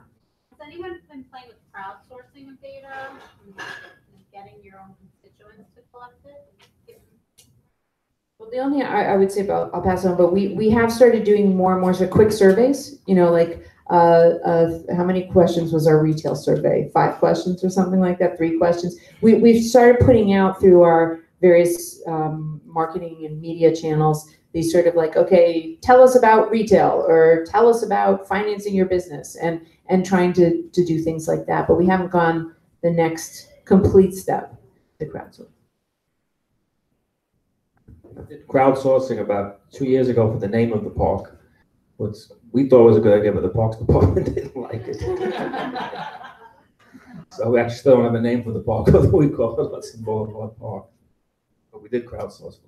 And then I don't know if you want to talk about how you're communicating this data to your constituents, and what's the most impactful way to use the data and show the data. And is it controlling it, or is it putting it all out there?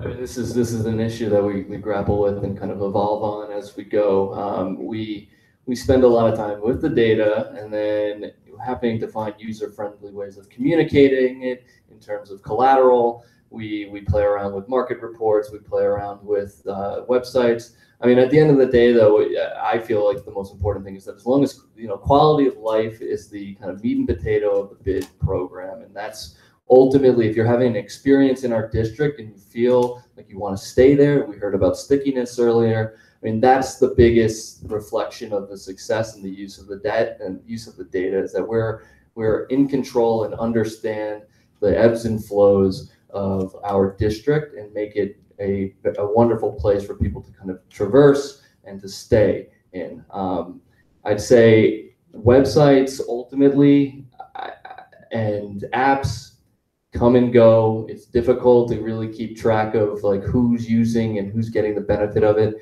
So again, the way I look at it is make sure that your on the ground experience is great and that you're not getting a lot of complaints.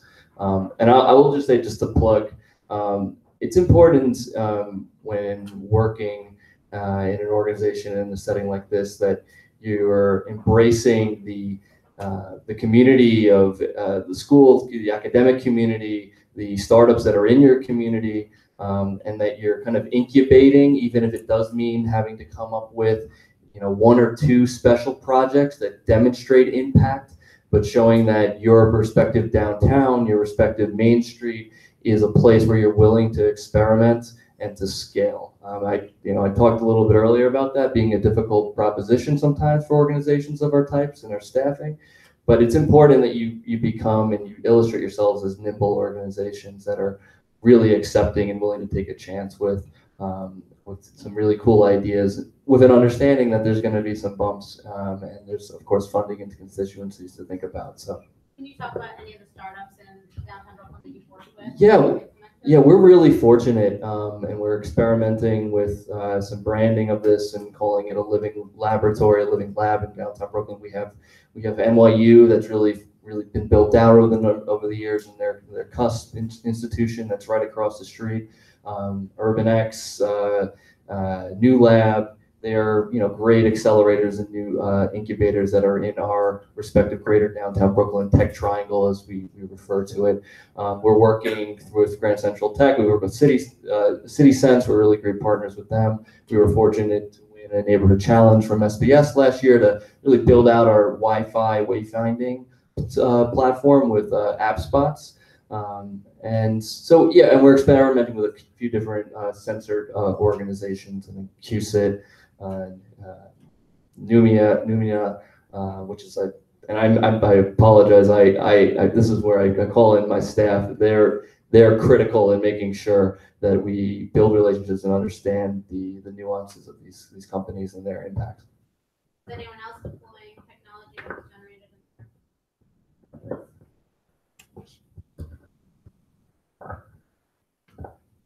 Well, we're working on it with the LIC Compass project, and Cornell Tech, which is on Roosevelt Island, is they're both their professors and their students are involved in LaGuardia Community College, which is right nearby similarly. And we are both we have a technical advisory committee that is bringing in big names like Google, Verizon, et cetera. But we're also working, we're going to have a community advisory committee that's just about to start meeting, that's going to bring in residents and others. Because what we're trying to do there is, in advance of the street experience that James is talking about, we have a lot of streets that make you feel very disconnected and so on. And there's good things just around the corner. And what we're trying to do is use smart wayfinding to essentially give you kind of a little local who helps you through the area, which is going to involve, and this is where we have to figure out, is it crowdsourcing? Is it just tapping into resources that the big guys are already creating?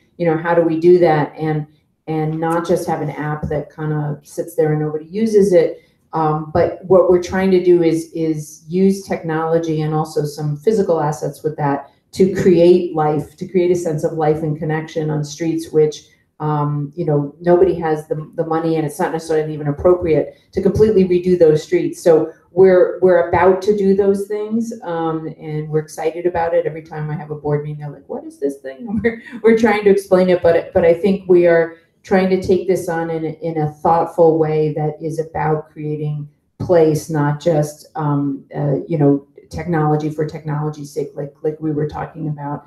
But I think that that's really where tech wants to go now. And so hopefully we can be a neighborhood just like all of these other neighborhoods, in which we're starting to not just be by data informatics, but really be about using these tools to create community, which is sort of, I think, the opposite of what people fear that it's going to be. And we're trying to hopefully think through, because we're neighborhood stewards and not data stewards, how that comes together. Before I open up for questions, we'd love to hear from each of you. Looking into the future, what technology would you love to be created to help improve? What things you're like, I wish I could find X out there in the market? I can read my mind. I don't know. Mainly what we were just thinking about, what I know we're working on the census stuff for the park, and we're looking to hope at some point going forward working with Relator with some of the stuff they're doing. But right now with the construction right next to the park, we're mostly in operational and construction phase where, the park's been there 2 years and all of a sudden you realize that the grading's off and the water's going down the elevator to the MTA, so you have to redo the whole grading in the park. If we could find technology that could tell me ahead of time that was going to happen, that would be useful. Wow. I think it would be great to have a technology that could, I think Fred owns his assets, right? And Hudson Yards basically owns that area. But for us and a lot of others, what we're really doing is looking at things that the city owns and trying to keep track of those things. And one of the things that CitySense is great about is giving you all the 311 data and so on. But similarly, if we could put sensors everywhere that they're going to need for self-driving cars, but have that be gathering information about that the paving is eroding here and the light isn't working and all of those meat and potato things that we just don't have enough staff to be out there, tracking each one of those things. I think that would actually be hugely beneficial in urban environments because again, it would help you identify those things early, have a job list and get them fixed before they start impacting everybody's lives. So not very sexy, but that's what makes the world work. So a technology that I would love to see, and this is kind of in that realm of bid stuff, this is really out there, but we do a lot of garbage and we move a lot of garbage and it's unsightly. It'd be really great if there was something that could kind of vacuum the garbage, kind of like an under the ground alley, so you put it in the trash can and it kind of sucks itself all the way over to the transfer site. Yeah, I know they have something like that, right, the new model. Yes, that would be great if we can kind of figure that out. I am so not that creative, but that's a great one. I like that. This is going to sound so simple, and I'm going to qualify what I'm about to say with the fact that we use every available resource to get as much information in this area as possible because there are ways to do it. But I really do wish there was a technology that automatically connected us to each individual, to a contact in each business that is located in our districts. It is a nightmare, and this is a really large, obviously, really large, you're talking 100 million square feet. It's crazy. Yes, you can find maybe one person somewhere, but that's not the person who's going to get you to everybody else in the somewhere, and then they leave. People always say, so how many businesses we have to fill out, the Cranes profile on bids, and SBS asks us for stuff. I have no idea how many actual businesses are in my district. I've done zip code checks and business tax filings. I've tried to do everything. We have numbers. They're general.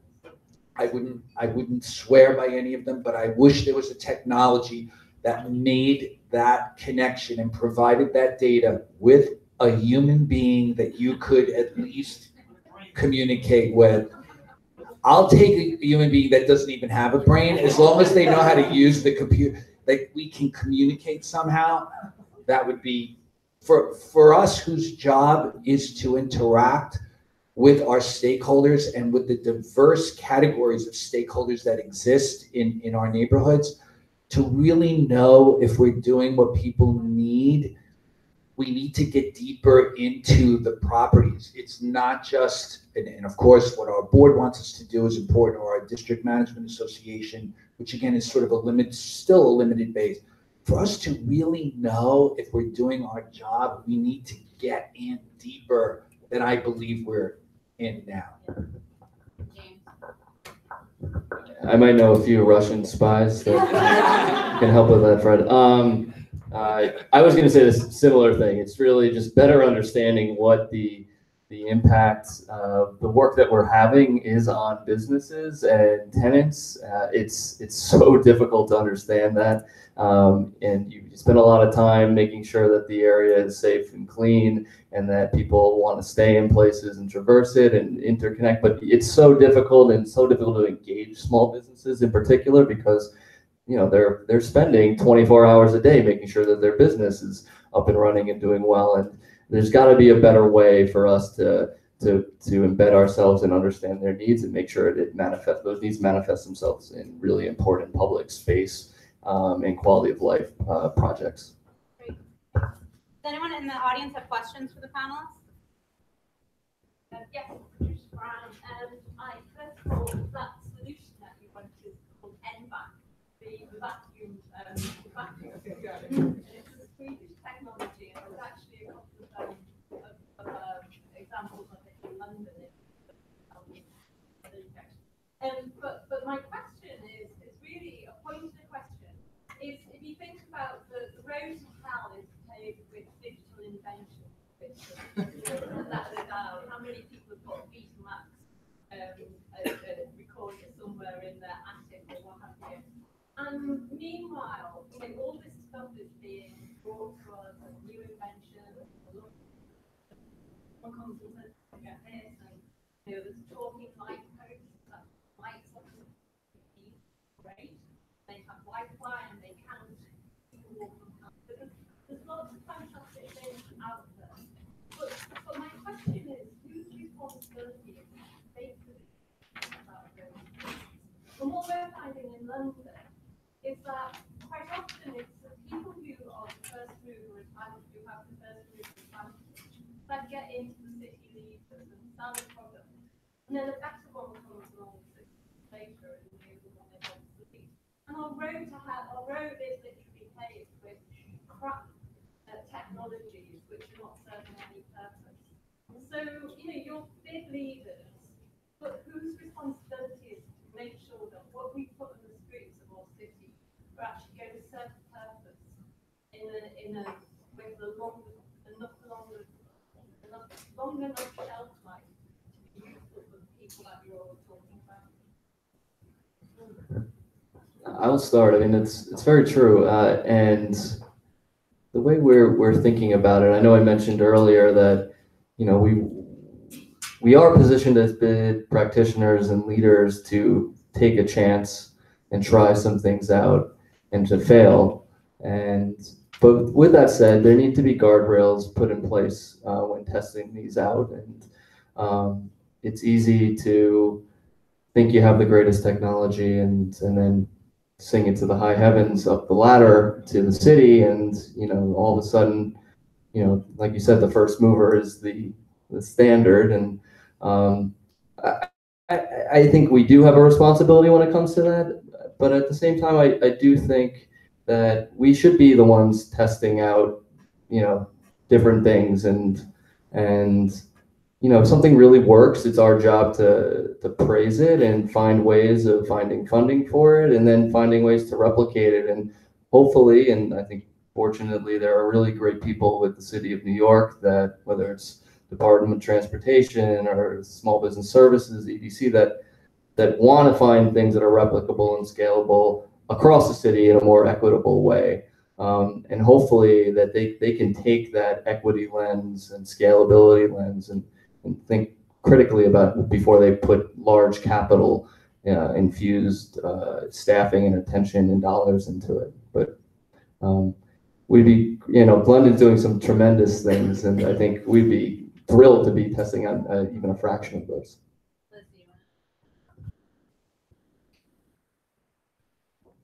Pat, you've hit the nail very much on the proverbial head. A lot of these great technologies require forward-thinking procurement in New York on behalf of line agencies that are doing real work, right? And they don't have extra money in their budget to put in digital infrastructure into a lamppost. That it would be phenomenal if the lampposts were wired for some potential use down the line that we would all agree, and then that would be there. But instead we get a lamppost, which is a great thing, with a sensor, but it's not a tool for a future city. And Walk NYC, which is a fantastic program. We want as many signs as we can get on the streets, was not put in with any wiring. It's not electrified. So they didn't have a use at the time for that, and they had to procure for what they had a use for. But if it, related, and you hear what they're doing, and they're building a platform for the future, and they have the opportunity to do that. And I think this is a real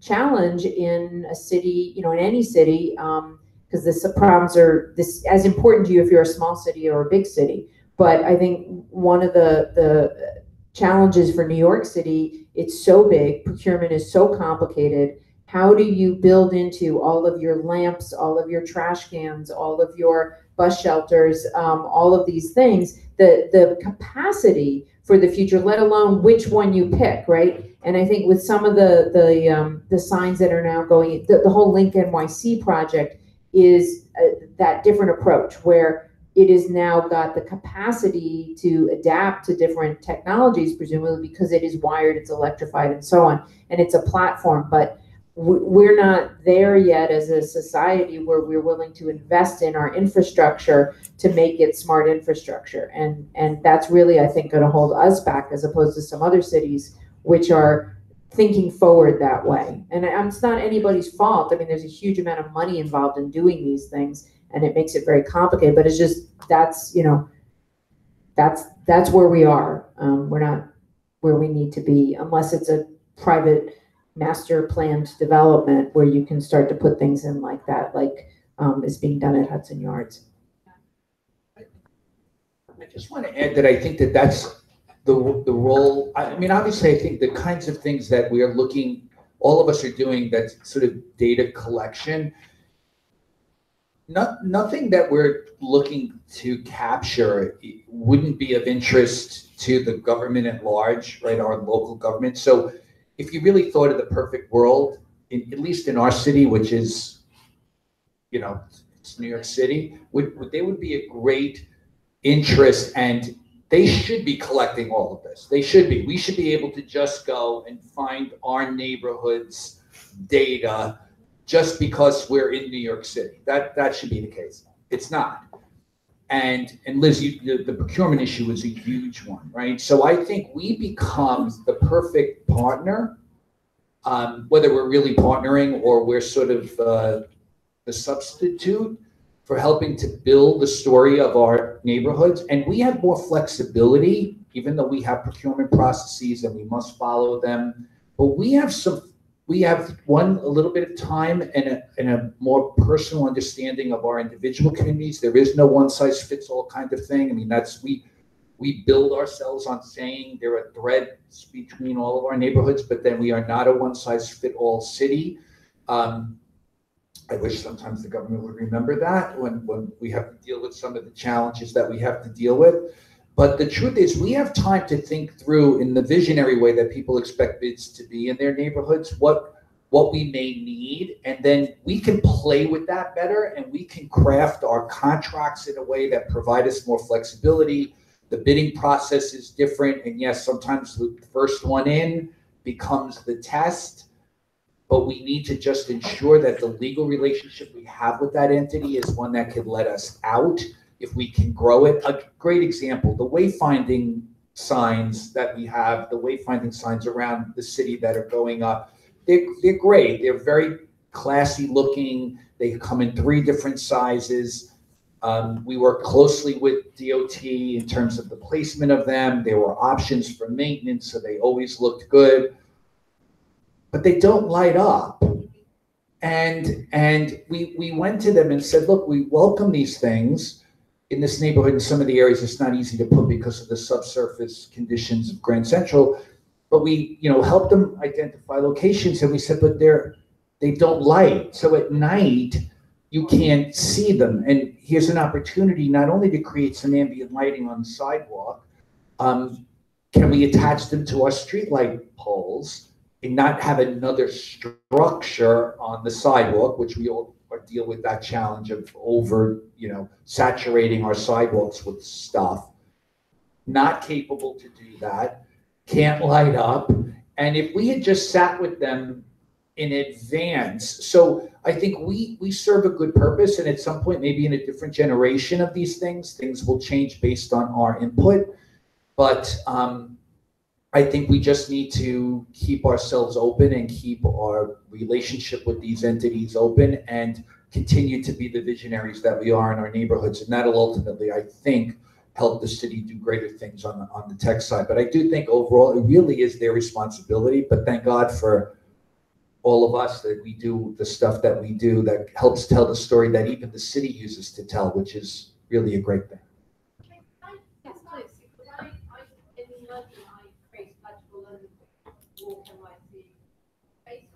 And I know for a fact that city ideally wanted to make life up, wanted to buy it. But going back to this point about procurement, and if I may be so bold to think about this, how to bid collectively work with actually think about the user's needs, which all of you have told, and get that put across, at the point when new infrastructure is being those points of really hammer home, I may be so And if there are some of you in this room who don't know Patricia Brown, you need to meet her because she's amazing. I'm just going to say that. And the things she's done in London are amazing. So you should find 5 minutes to talk to Pat. I will say this, that I think, and I'll pass this on, there is no question that all of us would welcome that opportunity to sit with the city in advance of things that happen. And it's not to say that that never happens, that there are times we are brought into a process in time to really contribute to the development of it. But most of the time, just based on the way things work, we are generally informed of new things that we can participate in or not. And so that when ideas come based on what users really need, things we know that could help the process be better, it's often too late, and we end up with what we end up with. I think that's changed over time. Our relationships, all of us have very close working relationships with agency heads and the staffs of the agencies, but sometimes the city has to approach things with the one size fits all, and that does become a problem. But that's the answer to the problem. Early, get in early. Actually, I'm just having a little epiphany here. It's kind of like what was talked about in the Denver example. I think that the challenge is that projects that are the Walk NYC and other things like that come from not the line parts of the agency, right? They come from the creative design parts and so on and so forth. And the challenge in getting all the cool stuff in is a challenge that really has to be met in the operating parts of the agency. And I think that one thing that we could do is try and articulate why it's to the benefit of the operating parts of the agency to have the capacity through their assets to monitor things that they care about. And that's, I think, the next connection that has to be made. That it's not just about neighborhood building and all the great things like that. It's about what you do, which is knowing when your lamppost needs to be fixed, knowing when your garbage needs to be picked up, all these things. That if we could help change the conversation into doing these things as an asset for improving city services and improving the operational efficiency of the people who control the asset, that maybe then we can move to a place where it's in everybody's interest. It's not just some add-on that some annoying people are trying to muck up, their piece of tech, their asset, and make it a piece of technology when that technology just gets in the way of them doing what they want to do. And I think that maybe that's where the next level of conversation is something that maybe we can help instigate, because we both care about the same things that the people who are developing all those cool programs care about, and we care about the functioning of our areas, just from safe, clean, functional, all of those things. We don't want to compromise those things either. We want to enhance them.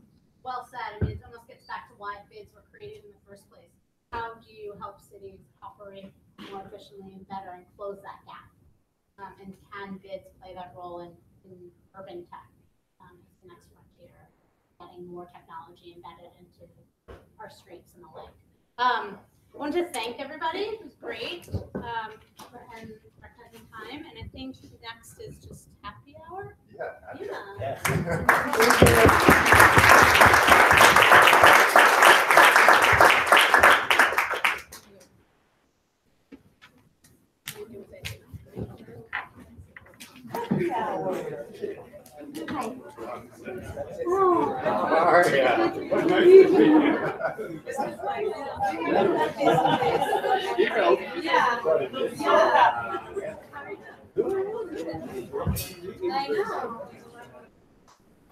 Yes. Great job. That's why I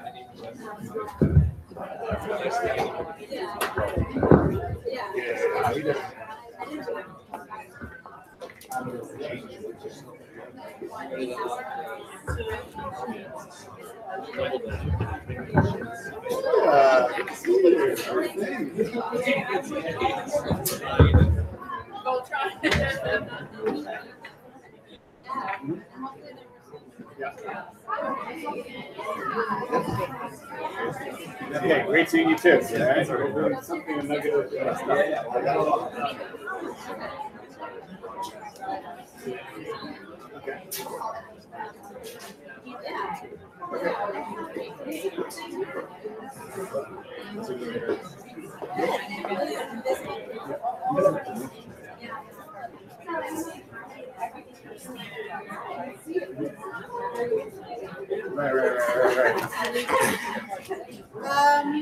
Right.